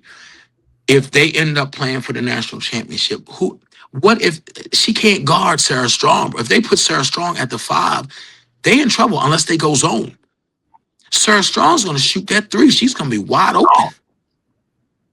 That's a matchup nightmare for them because they don't have just a big who just sits in the middle to bang. They got a girl that can come out that can play the 5, the 2 to the 5 and shoot 3s. The game has evolved, and players like Lauren Betts, she not even consistent shooting an 8-footer. No, I got you. All her stuff is to the cup. Yeah, she's definitely a paint player. But I think what you said, and you know this better than anybody, Coach. I feel like you can come up with a game plan to minimize your weaknesses and try to maximize the strengths that you have. And I just feel like maybe it's a 2-3 zone or 3-2 zone or 1-2-1 zone, something where as though they don't have Lauren Best sticking her, because if you're right, if they have Lauren Best sticking her, that's barbecue chicken alert, because she can take you on the outside. Lauren Best is a inside type of player. And Josh, if they're down 10 in the fourth, you can't zone up, brother. Yeah, you can. Yeah, you can. That's got to come out. I think UCLA, because remember last year, and I know it's a different UConn team, but they played them close last year. So I feel like the best chance for UCLA is to keep it close, and then you just, at the end of the day, you just, you want your best players to come through and make plays. That's their best chance. But gotcha. I'm agreeing. I'm in agreement with you. I think UConn will definitely get to the national championship, and they'll play. I think they'll play UCLA. Coach Russell, we can't thank you enough for coming on the show. We look forward to having you. Thank you for having me. You are the best coach. Any way we can help you here on Highly Opinionated, we will. We look forward to having you back, sir. Thank you, man. Y'all be blessed, brothers. We will. Stay safe in this weather. Ladies and gentlemen, we're going to take a quick break. You're watching Highly Opinionated. We'll be right back. Ladies and gentlemen, this episode of Highly Opinionated is sponsored by Wolves of War. In some of the episodes, you can see my co-host and Ross wearing a brand called Wolves of War. Wolves of War is our first sponsor, ladies and gentlemen, and we are so thankful to have those guys sponsoring Highly Opinionated. Thank you very much. The actual meaning of Wolves of War is that it represents having a strong path behind you through the battles of life. With the right people behind you, you can get through anything. You guys see the link for Wolves of War? Make sure you guys click on the link, shop, great apparels, t-shirts, sweatsuits, whatever you want, they have. Once again, Wolves of War. Make sure you guys go shop. Welcome back, ladies and gentlemen, to Highly Opinionated. It's that time, the best segment of sports. For this week's edition of Let's Talk About, we have 3 topics. NBA talk. Well, first topic will be the NBA expansion. Second topic will be Bam Adebayo's 83-point extravaganza. And our third topic, we will give you our top 5 NBA MVP candidates, 1 month remaining left in the season. So, JG, let's start off with the NBA expansion talk. The NBA will hold a vote, according to Sean Sharania. NBA will hold a vote at the Board of Governors meeting March 24th, 25th to explore expansion with Las Vegas and Seattle. The 2 franchises' target date would be 2028-2029 season. JG, your thoughts on the NBA expanding back to Seattle, or going back to Seattle and expanding to Las Vegas? Yeah, we talk about this all the time. It was inevitable. We were kind of waiting for when it was going to happen, not if. And Vegas makes so much sense because you look what you already have here. You already have the hockey team, Go Golden Knights. You have the Vegas Aces out there, led by the legendary Asia Wilson. You have the Oakland Athletics moving to Vegas soon, so it just makes sense to have an NBA team there. Why not? You have the Vegas Raiders there as well. Vegas Raiders, of course, in football. So you have all this stuff coming to Vegas. So it makes sense to have an NBA team there. So that was inevitable. If wheels are starting to turn on that. I can't imagine any idiot that's going to say no. We don't want an NBA team in Vegas. So if there is an idiot who votes no, I want to know whose name it is that voted no. I think the world needs to know who that is because we got to talk to that guy. And as far as Seattle, I would love this for Seattle. A city that has missed their Seattle Supersonics, the great years with Gary Payton and Sean Kemp leading up to Kevin Durant and Jeff Green in their early years of their career. It would be awesome to have the city of Seattle get their NBA team back. I really hope that happens. I thought it was unfair that it got taken away from them to begin with. So I really hope more so for Seattle that they do get a team back. Vegas, we kind of know what's going to happen. I'm holding out hope for Seattle to get that team back. I agree. Again, I agree with you. We knew Vegas was coming. Seattle, the NBA should have never left Seattle, and I feel bad for them Seattle fans. Yeah. They had an all-time generational player, and they never could see him grow on their soil. They had Kevin Durant, and we saw what was happening after that. Imagine Seattle with Kevin Durant, James Harden, and Russell Westbrook. I know OKC didn't win the championship, but they had those players on their soil, in their home. You feel me? They could have went to the arena. It used to be Key Arena in Seattle, and they lost that opportunity. So it was inevitable that the NBA was coming back to Seattle. Glad the NBA is coming back to Seattle. And then, obviously, Vegas, like you said, if you have a WNBA team and an NFL team in that city, then you should have an NBA team in that city. That literally makes no sense. So, the expansion is bound to come. I don't see no board of governor declining that. Guess what, bro? With 2 more NBA teams, guess what that is? More money in their pocket. So why would you say no to that? Exactly. The only question I have, and I saw this, and I'll get your quick thoughts about it. With those 2 teams being on the West, we would have to move a team to the East. And the team that I saw would either be Memphis or Minnesota. So out of those 2 teams, what do you think? Which one do you think should move to the Eastern Conference? Minnesota Timberwolves or the Memphis Grizzlies? I mean, I would say geographically speaking, I would say Memphis because it technically is closer to the East Coast. If you want to, yeah, it's technically they should be in the same division as Orlando, Atlanta, and stuff like that because that's the Southeast. Yeah, New Orleans team I would move to the East before Minnesota. Like so, those 2 teams I probably would move before I move Minnesota. If you want to move Minnesota, okay, cool. You know, Midwest, whatever you want to call it, you can do what you want to do there. But I think the teams that make the most sense when it comes to moving would be Memphis or New Orleans. Yeah, I agree with you. I think that again, the NBA, we know this expansion is coming. So with the expansion coming, the fact is that now you got to move 1 or 2 teams to the opposite coast, and I agree with you. Should be New Orleans or Memphis. I would. I'm trying to think. It's another team. Would you? I would even. Yeah, you can't move the teams in Texas because that's Southwest. So yeah, I would. Yeah, it would have to be an East Coast team that's in the Western Conference, New Orleans, Memphis, and move them to the West Coast. So, JG, we saw history last week. The second most points in an NBA game, and that was led by the great Bam Adebayo. Bam Adebayo had 83 points against the Washington Wizards. He set the mark. He shot 43 free throws and made 36. I'm gonna repeat that again. In a 48-minute NBA game, he shot 43 free throws. He made 36. JG, I'll let you. You wanted to bring this topic up. I'll let you. It's your floor. It's your show, bro. Run it. I'm sick and tired of all these no names and people that didn't play basketball past JV in high school talking about Bam Adebayo is illegitimate with his game scoring 83 points. Please shut the hell up. You don't know what the hell you're talking about. The man scored 83 points because the Wizards are trash. The organization is garbage. I'm sorry. I'm going deaf in one ear. Can you say that again, please? The what? The Washington Wizards are trash. They've been trash for the past 15 years since John Wall left. And you're mad because a guy scored 83 points and shot 46 free throws. Okay, well, why are we getting pissed at a basketball player for making shots? That's what we're doing here. We're bashing a basketball player in the NBA for doing his job, for making shots. He made 36 free throws. He could have not made them, but he made them because Bam Adebayo is a really good player. He's an all-star caliber player. He's been great since he was at Kentucky. There's a reason why he was a high first-round pick.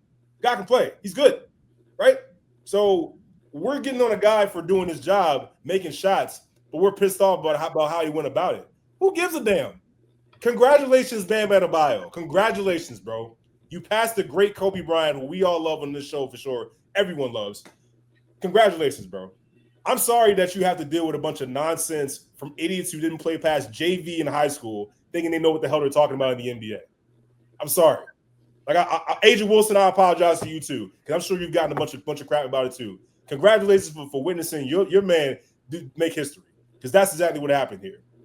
Stop talking about this being illegitimate. Stop doing this. Stop. If you want to get pissed at anybody, get pissed at the Washington Wizards. Who are the idiots that put Bam Adebayo at the free throw line to shoot 45 free throws? Wasn't the Heat, wasn't his teammates. It was the Wizards. They kept fouling him. They kept putting him on the free throw line. So that's your fault. And then the Wizards coach, how in the hell can you say a word about this game when this is your BS team going out there performing the way that they are?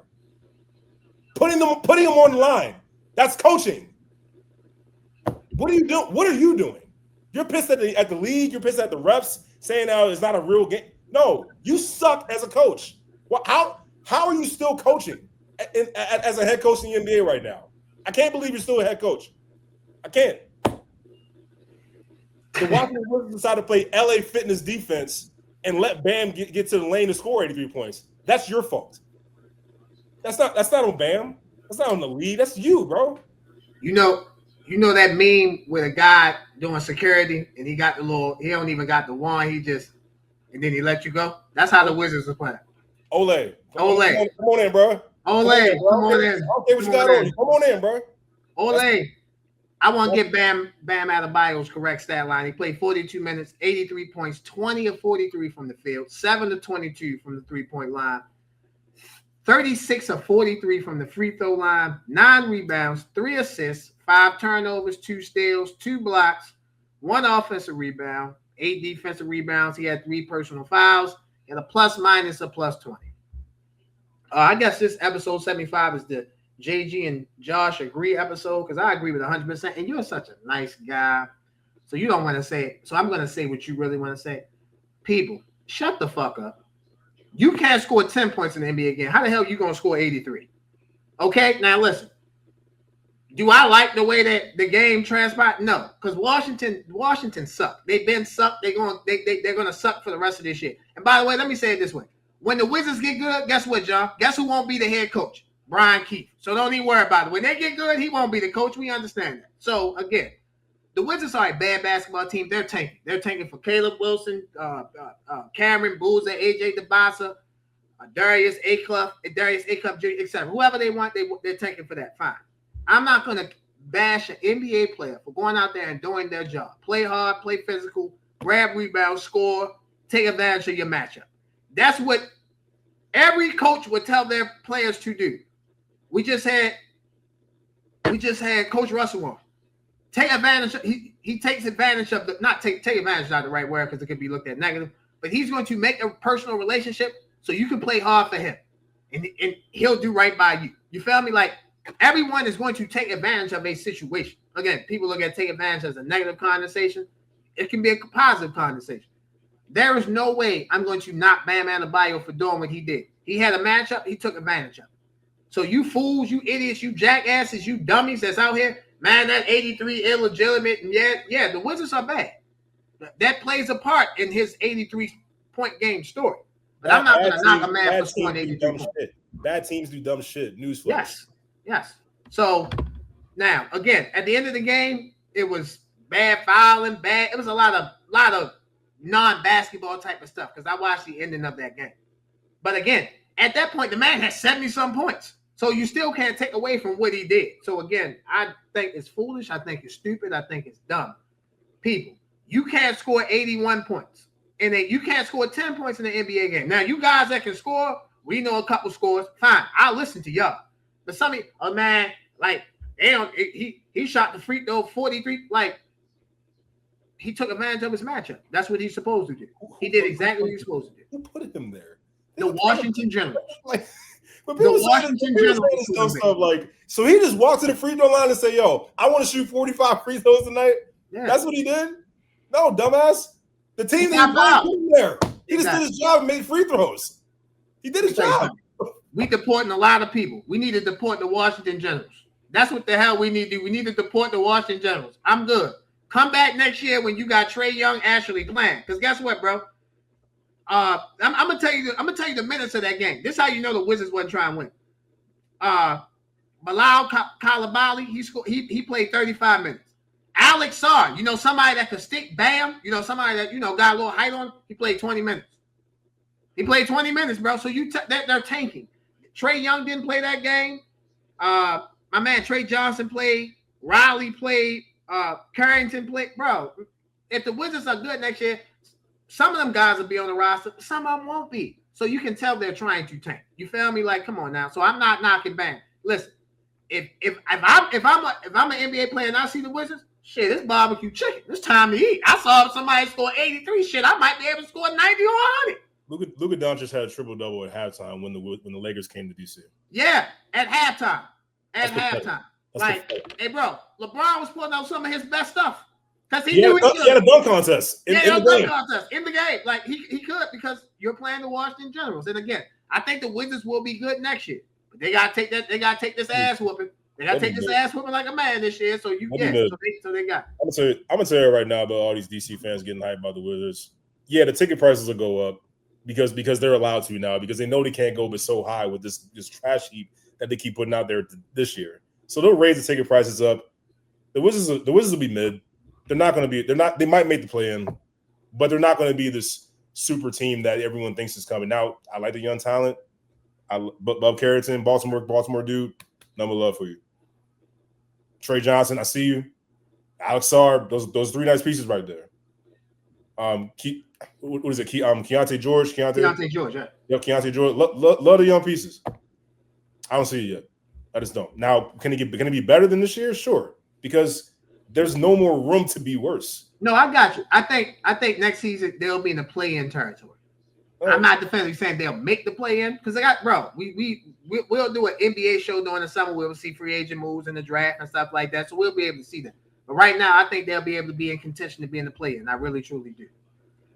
I want Baltimore's team, but yeah, the ball. Yeah, well, can we get some new players? I take Anthony Davis and Trae Young, and I'm Carrington, a couple of Trey Johnson. I take a couple of guys, but some of them, like, bro, I know what they are. Good guys, great guys. But yeah, man, I think the Wizards they taking these L's right now. They taking these lumps. I think they'll be better next season. We'll see. JG, last episode 74. We were talking about the NBA, and we said that we would give our top 5 NBA MVP. Our top 5 NBA MVP ballot as it is right now with a month remaining left in the season. Floor is yours, my brother. I'll let you start us off. Where do you want to go from 5 to 1 or 1 to 5? Choice is yours.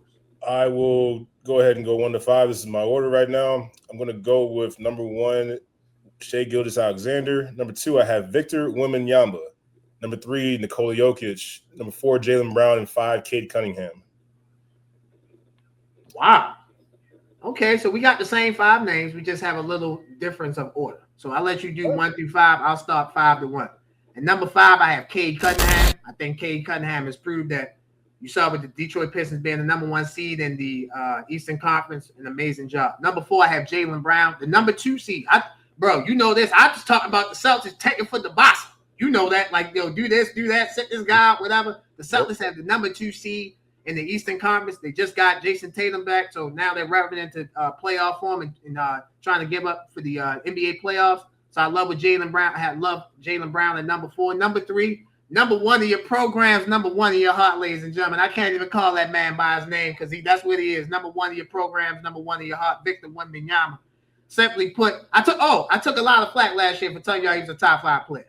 I'm still waiting for y'all. Hey, my inbox hasn't changed. I still have the same address. I still have the same phone number. I guess y'all messages getting to me. I guess those messages are lost in translation because y'all seeing what the hell I'm seeing. I just saw it last year. So again, Victor Wembanyama at number 3. Number 2, Nikola Jokic. Simply put, I think he's the best player in the NBA. You feel me? And at number 1, SGA. I think the MVP of the NBA comes from the number 1 seed in the Western Conference. SGA has been phenomenal for the games that he's played this season. So SGA is, like you, my number 1 MVP with 1 month remaining left in the season. I'll just give you a foreshadow, ladies and gentlemen. Whoever has the number 1 seed in the Western Conference will get my MVP vote. So if Oklahoma City continues to be the number 1 seed, Shai will win back-to-back MVPs. OKC has not slowed down since their championship. If anything, they look just good. Dare I say better? SGA, he just continues his run of 20-point games, passing Will Chamberlain for the most of all time. Congratulations, SGA, on setting the record, man. Congratulations. Yeah, and the guy, like, he does it with such efficiency, and he makes it look so easy. Like, the mid-range game for a while, it seemed like it was dying. It was a dying breed, with all the 3-pointers that are going to the NBA. SGA's brought that back, if anything, and it continues to. The Oklahoma City Thunder just continue to show their depth. They continue to show the great coaching they have and how these are young guys. They're going to be around for a long time. They're going to get better. And Wembanyama, I didn't see this coming so soon. I knew that he would eventually get there. But now I'm at the point where, let's say San Antonio does something crazy and, like, wins the championship.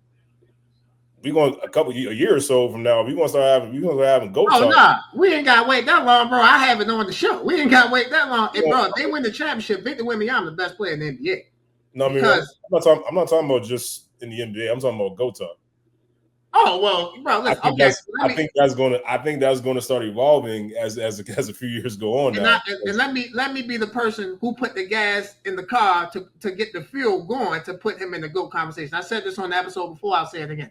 If Victor Wembanyama does not have a catastrophic injury, he will be the greatest basketball player of all time. Simply put, the other players that's in that conversation, and by the way, we will have this conversation on this show. It's more than a two-man race. I'm not paying these fools on TV any attention.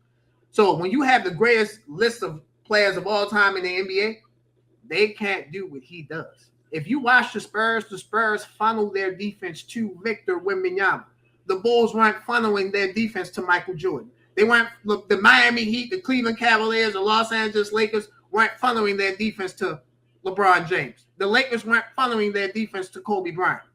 Now, you can make a case maybe the Spurs was funneling their defense to Tim Duncan, but Tim Duncan ain't had this type of defensive impact that Victor Wembanyama has in the NBA. So it changes. He changes so much out there. Like you're afraid to throw passes because Wemby's out there. You're afraid to throw certain lobs, passes because you know he's there.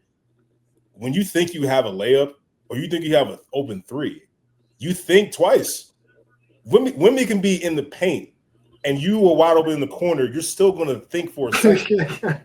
That doesn't make sense. You're not supposed. It's supposed to be an open three, but when he's out there, he makes you think, and that immediately drops the percentages. I want to get all my Victor Wembanyama love out the way. In 2020, I am a Team USA guy for basketball. I stayed in 2008 when Kobe played on the team. I stayed up. The gold medal game was 3:30 a.m. Eastern time. I was up watching the game. So I'm a Team USA nut. I watch all their games. Bro, I remember Road to Glory. They had a sit down, Road to Redemption. They had that in 2008, 2007, 2008 when they qualified. They had Kobe, LeBron, and then I saw the team in 2012 with KD, Kobe, LeBron, Melo. They're not gonna win a gold medal in 2020. And y'all already know who's gonna win that. Oh, number one in your program is number one in your heart because they have no answer for him. No answer, none. Chet Holmgren ain't no answer. Bam ain't no answer. Bro, we got to start getting guys from other countries to say, bro, come on, man, go get your United States citizenship so you can come play with us. That's crazy. Joel Embiid. He ain't from America. He from where he from? Senegal. Cameroon, bro. They gotta go. Come on, man. Listen, I'm gonna have plenty of time to talk about women. Victor Wembanyama's my third. I'm gonna give a special before we get out of here. I'm gonna give some love to Cade Cunningham.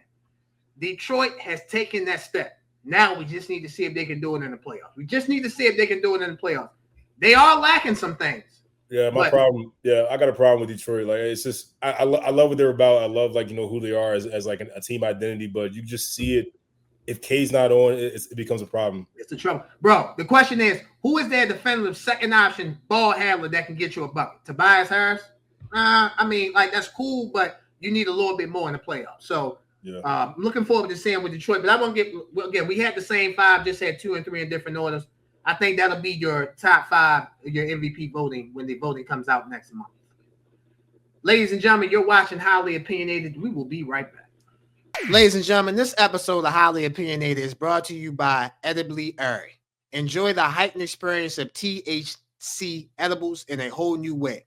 At Edibly Airy, our freeze-dry edibles available in 100 milligram, 200 milligram, 300 milligram, 400 milligram will give you the buzz you crave with a flavor you won't forget.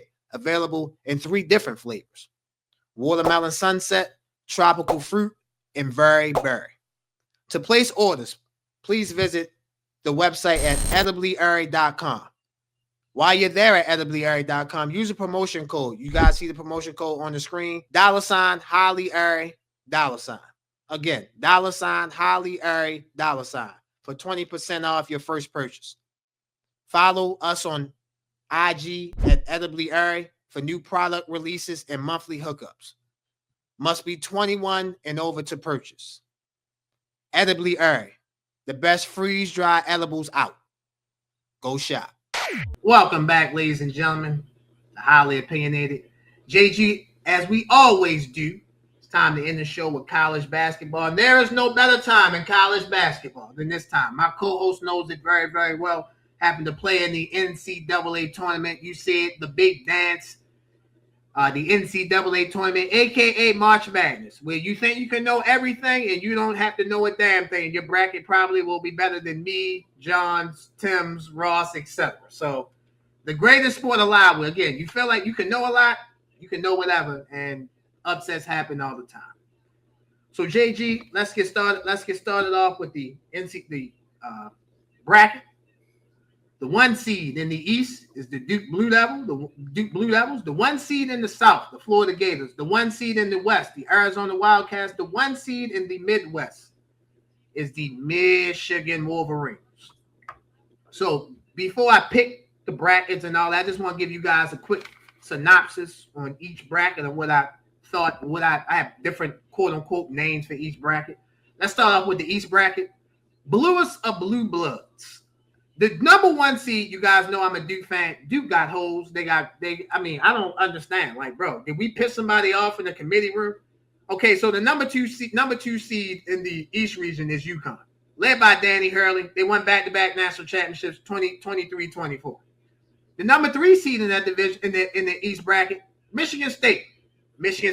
Jeremiah Fears, as long as he can, keep his mind right. We know what type of player he is. They're led by Tom Izzo, Hall of Fame type coach. Danny Hurley from UConn, Hall of Fame type coach. The number 4 seed, Kansas Jayhawks, led by my guy, Darren Peterson. I know he caught a lot of flack for not playing, in every game this season, but when he's on, there's not any player better than him in college basketball. They're led by Bill Self. The number 5 seed, St. John's. They won the Big East. Big East regular season, Big East championship, and Big East tournament championship. They're the number 5 seed.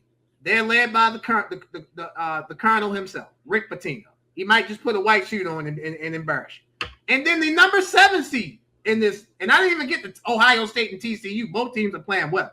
That's Duke's second round matchup. The number 7 seed, UCLA, led by Mick Croman. I seen Mick Croman play in the national Elite 8,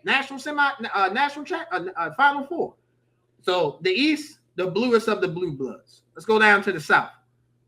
I call this the Can I region. Florida, number 1 seed. Can they repeat? The number 2 seed, Houston. Can they finally cut down the nets and win the national championship for Calvin Sampson? The number 3 seed, Illinois fighting the Illini. Brad Underwood has never made it past the Elite 8. He did that 2023, 2024. Can Illinois finally get to the Final Four? The number 4 seed in the South region, the Nebraska Cornhuskers. John, you know this, Big Ten member. They never won an NCAA tournament game. Can they finally get over the snide and win an NCAA tournament game? The number 6 seed in that region, the North Carolina Tar Heels. Can they win a game or multiple games without their best player? North Carolina plays VCU in their first round matchup. Can they win one or multiple games without Caleb Wilson? So just some thoughts in the East and the South. Let's move on to the West. The West, if you love guards, this is the region for you.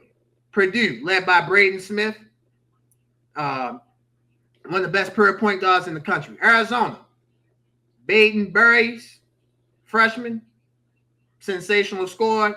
He's shooting 37% from the three-point percentage. Jaden Bradley, senior guard, saw what he could do in the Big 12 tournament. He averages damn near 14 points and 5 assists a game. John, you know this name, Darius A. Clef Jr. from Arkansas, sensational freshman, averages 23 points, 7 assists, 3 rebounds a game. Wisconsin, Nick Boyd, senior. John Blackwell Jr. Nick Boyd averages 20 points, 48% field goal percentage. John Blackwell Jr. guard, 19 points, 5 rebounds. He averages 2 assists a game. Don't sleep on these guys in the same region in the West region. You got Tyler Perkins from Nova. He averages 13 points a game. And my guy might be an upset in this bracket. Utah State, my guy MJ Kyles. I watched him play about 3 or 4 times from Utah State. Utah State won the Mountain West regular season and the conference tournament.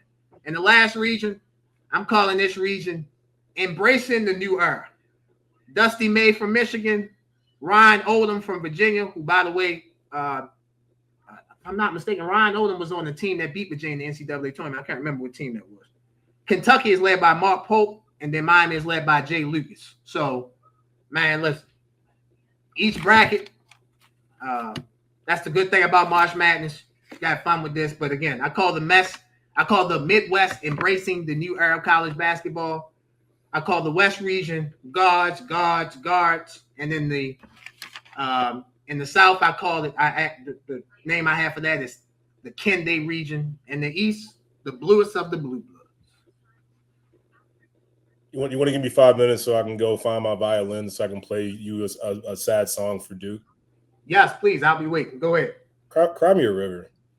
Like seriously, cry me a river. You know what I have in front of me right now, Josh? I do. I have the bracket from last year for Duke. Oh my God! And I'm gonna tell you, you know what? Because you kill me when it comes to Duke. You kill me when it comes to these guys, man. Like, oh my God, they got hoes. Like, they got such a hard bracket. Like, hey, dude. Last year, you can't tell me that bracket ain't hard. Last year, Duke had a cakewalk of a tournament walk to the Final Four. Here's the road Duke had to take last year to get to the Final Four. Mount St. Mary's, 93 to 49. Okay. Baylor. Everyone was talking about, oh wait, Baylor can contend, 89 to 66. Okay. Now Arizona, they give them probably the toughest matchup, 100 to 93. That's one game. Alabama, 85 to 65. That's your bracket from last year. They're due. The committee saw how freaking easy it was last year for Duke. Maybe they wanted to give them a little bit of competition, but you know what? It shouldn't matter.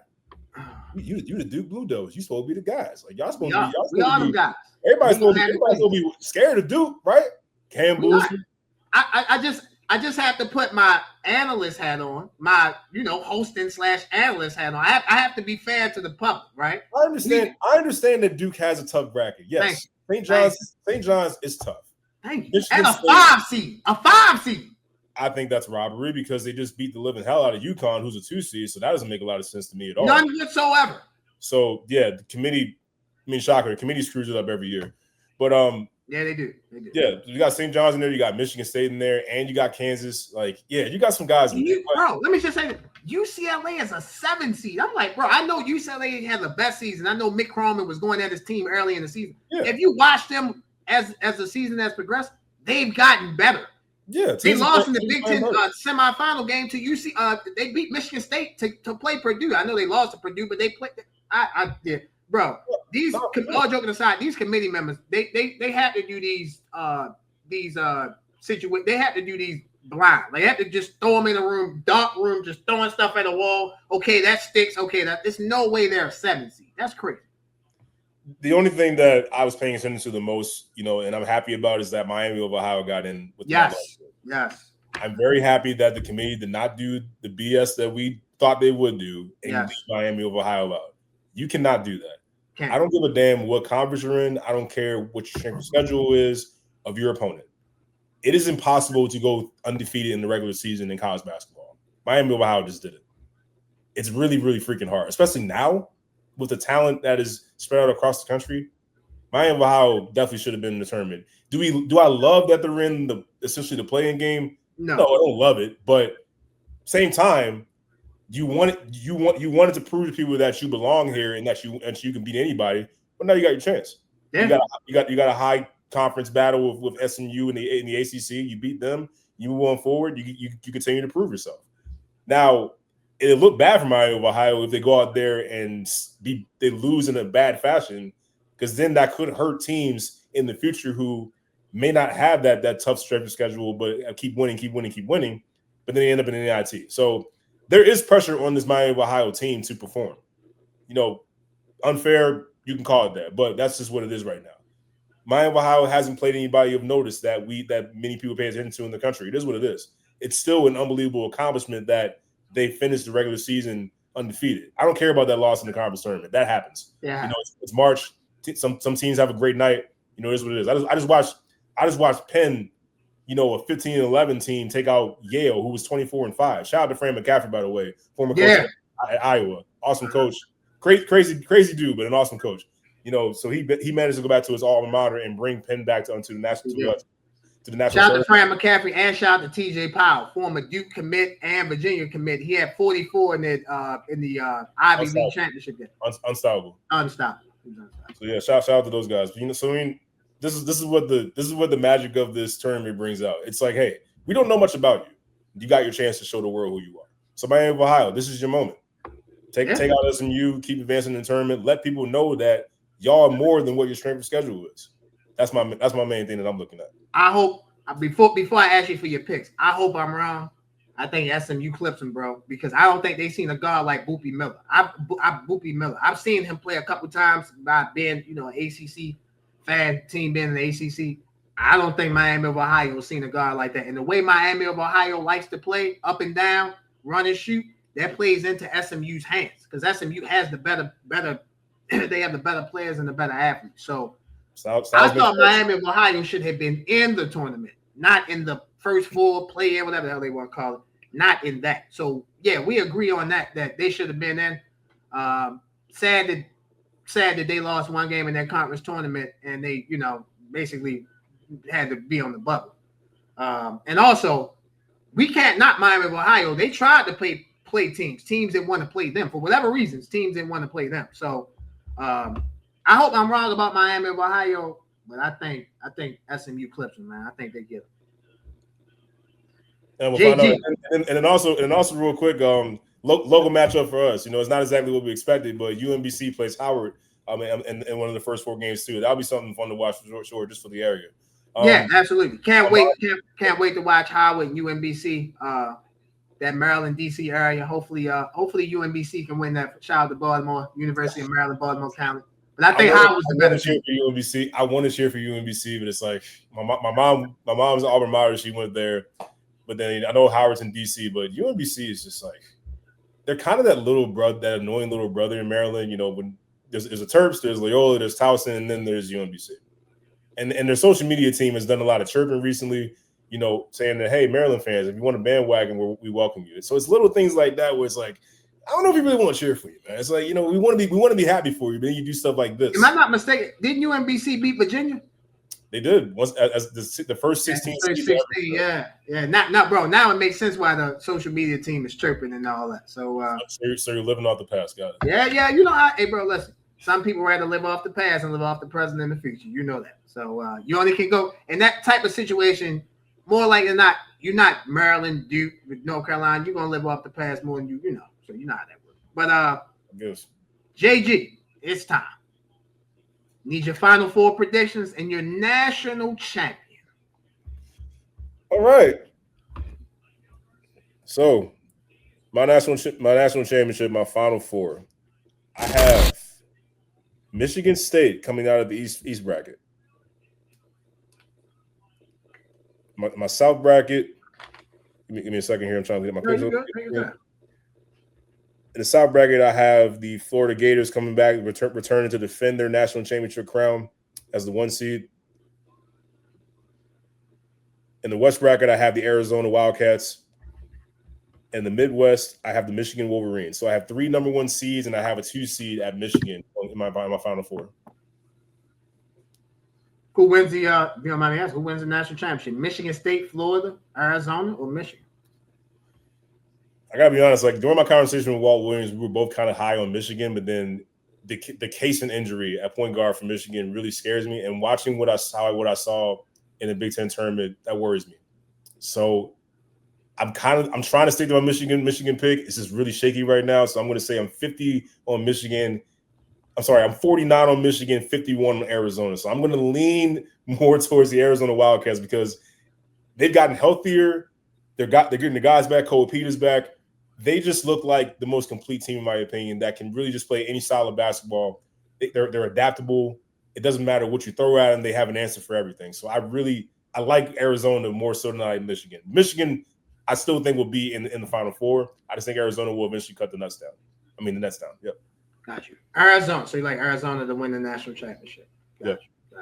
I think that case and injury for Michigan will definitely come back to haunt them as the tournament progresses. So I'm with you on that. Let me start off. It's my turn. Let me start off with the East region. I mean, y'all really need me to tell y'all who's gonna win the East region. The number 1 overall seed, the Duke Blue Devils. You just got finished complaining about what a gauntlet is. Like, you sure you feel confident about it, buddy? I'm very confident, buddy. Very confident. I'm gonna tell you why. Duke has played Kansas, they beat them. Duke has played Michigan State, they beat them. So if they have to play one of those two teams, they've already beaten them. I will say, March is January, it's February, it's Izzo. So I don't want nothing to do with bro in March. I'm good. I don't want to see him. If somebody can knock Michigan State out, I'll be the happiest man. You feel me? So we understand what time of month this is. We understand what time of the year this is. Tom Izzo at his finest. But I think Duke wins the East. They need Caleb Foster and Patrick Gumba to come back. If Patrick Gumba and Caleb Foster can't come back, Duke will lose to St. John's in the Sweet 16. They need those guys for that. Yes, bro. I'm telling you, St. John's can beat them if they don't have Gumba or Foster. So I think Duke will win the East. In the South region, I have the Houston Cougars winning the South. That Elite 8 game between number 1 seed Florida and number 2 seed Houston, if that is how the bracket plays out, that game will be in Houston, Texas. Give me the Houston Cougars to find a way to win a home game to get to the Final Four. The Midwest, I have the Michigan Wolverines. There are times this year when I watched Michigan, I thought they were the best team. Now, again, the case and injury that can come back to hurt them and bite them later on in the tournament. But I think they have enough to get into the Final Four. I actually think Michigan, out of all the number 1 seeds, has the easiest path to get to the Final Four, in my opinion. The West. Go ahead, bro. I'm sorry. No, good. I got you. The West. I have Arizona coming out of the West. I think Arizona, Duke, and Michigan have been the 3 best teams majority the college basketball season. So I have Duke out the East, Houston out the South, Michigan out the Midwest, and I have Arizona out the West. My national champion, you guys know, we're not going to get there this time and blow a lead like we did last year against Houston. We're going to finish the job and seal the deal. The Duke Blue Devils, John Shaw, cut down the nets, and he wins his first ever national championship as a head coach. Duke Blue Devils, baby, we're going to do it, man. We had a hard schedule. I had to set it up for the bracket because it is a hard bracket. But I think our schedule, we played Michigan State, we played Michigan, we played Arkansas, we played champions in other conferences. We beat them. I think that'll do us well for the NCAA tournament. So I like Duke to cut down the nets and win the national championship. They got to do it, man. They got to do it. Believe it or not, I would have a lot more respect for Duke if they got to the Final Four with this bracket versus what I saw last year. So, no, I agree with that. Look, last year wasn't the hardest. I do give them credit for beating Arizona. I do give them credit for beating Alabama. I know they blew them out fine, but Alabama was a hell of a team. Alabama made like 33s the game before against BYU. And that was the biggest problem. They lived and died by the 3. Yeah. But you know this. You can live by the 3 or die by the 3. They lived against BYU. They died against us. When you're a team that lives and dies by the 3, eventually you will die at the biggest stage. That's when the shots stop falling. You're right. Ross, can you do me a favor? Can you put that bracket up one time? We want to, before we get up out of here, we want to give the people a first round upset alert or upset matchup that you guys should be looking out for. JG, if you don't have one, I'll start us off. If you don't mind. You want me to go first or you want to go first? Go ahead, start out. Okay. I'm looking down at let's go to the, where we at? What bracket? Where we at? We will go down to the South region. I'm looking at number 7. Looking at the South region, number 7 and number 10 game between Kentucky and Santa Clara, and I'm looking at the West, number 7 Miami and number 10 Missouri. I like Missouri to beat Miami. That's a home game for Missouri in the first round. That game will be in St. Louis, Missouri, 100 or less than 200 miles away from Missouri's campus. Meanwhile, for Miami, that game is 1,000 miles away from their campus. Give me Missouri. In Santa Clara and Kentucky, I'm taking Santa Clara. I watched Santa Clara play about 4 or 5 times this season. I think they match up very well with Kentucky. They're long, they're athletic, they're physical inside. They can match up with Kentucky. So give me Santa Clara and give me Missouri to beat Miami. I got 2 upsets in the same region. I think McNeese State and Vanderbilt, that's going to be a scary matchup for Vanderbilt. I think you like McNeese? I think McNeese State presents a matchup that I don't think Vanderbilt is going to be favored with. I mean, I know that they're favored by 11.5. I'm telling you, McNeese State, they sneak up on you. And if you're not making shots off the rip, they will take full advantage of that. They fly around. This team, if you want to call your first crazy upset, I would say McNeese State's another one. And my other upset, I don't like that matchup with VCU and North Carolina. I think, and especially with Caleb Wilson not being there, I think VCU with the way, and we know how VCU likes to play. They want to press all game long and speed you up. Carolina and turn you over. Carolina does not do well when they start playing fast. So they turn the ball over. Next thing you know, the shots aren't falling. VCU feeds on stuff like that. And the way they play, the way they play defense more than anything, but also their helter-skelter plays. I like VCU in that matchup over Carolina. It wouldn't shock me at all if VCU beat them. I'll give you one game before we get out of here that I'm not all the way ready to jump on because we still got some time. The game is, I think it's Thursday. I had this team in my South region. I call it the South region Kende. Call it the Kende region. Mm-hmm. Nebraska has never won a tournament game. That pressure starts to seep on you if the game is close. And I saw Troy play a couple times this year. Troy should have beat USC early in the season if it wasn't for some BS. That's a good one. Troy can play. That's a good one. That pressure of trying to win a tournament game, John, you know this. It's a lot easier being the second. It's hard as hell being the first. You're the first in school history to win a tournament game. I would not be surprised if Troy is close. That pressure, Nebraska, instead of making diamonds, we busting pipes. Because I could definitely see that happen for Nebraska. I think Nebraska will win, but I think that game will be a little bit closer, as Lee Corso used to say, closer than the experts think. I think that Troy team can play. They run up and down. They fast. They athletic. They want to turn you over. Nebraska will be in a game against Troy. Nebraska started out 20-0, but they finished the season 6-6. Now you're in the Big Ten, best conference in the league in the country, in my opinion. But I don't love Nebraska. I watched them enough. They can play. They got talent. They can shoot the ball. They can defend pretty decently. But something about them when I watch them is missing. Where it's like, if they're not on, now obviously if you're not on, you're going to struggle. Yeah, you're going to lose. But something about like the NCAA tournament lights, they bring out the best in you, but they also bring out your biggest weaknesses and your flaws. Absolutely. Hey, bro, when we get my last line, I always tell people this. In the biggest moments, your biggest flaws show. If you talk too much, they show. If you nervous, they show. Nebraska, to me's biggest flaw, they don't have I know, like, I get it. They're not gonna get a Caleb Wilson. I get it. But they don't have a definitive guy where you like, go get me a bucket. They got a lot of good basketball players. Right there. But they don't have a guy that can be like, Darius Acliffe, get me a bucket. Cam Boozer, get me a bucket. What's my guy BYU? AJ DeBasa, get me a bucket. They don't have that. And you need that in the tournament. So again, I just think that Troy team, if they can keep it close. And Troy's got some guards. They got some guards, man. They got some attacking guards who can shoot, penetrate, and pass. So at the end of the day, if you can shoot, you can penetrate to get your other teammates open, and you can pass, and the other guys are hitting. Like I said, man, again, it's different when you've never won a tournament game. Maryland has won. Duke has won. Penn State. These teams have won tournament games. Nebraska is the only team in this field that has not won a tournament game. That's expected to win. Expectations will kill you, bro. And I think those expectations are hurt. It was them and Northwestern once upon a time, but even Northwestern has won a game.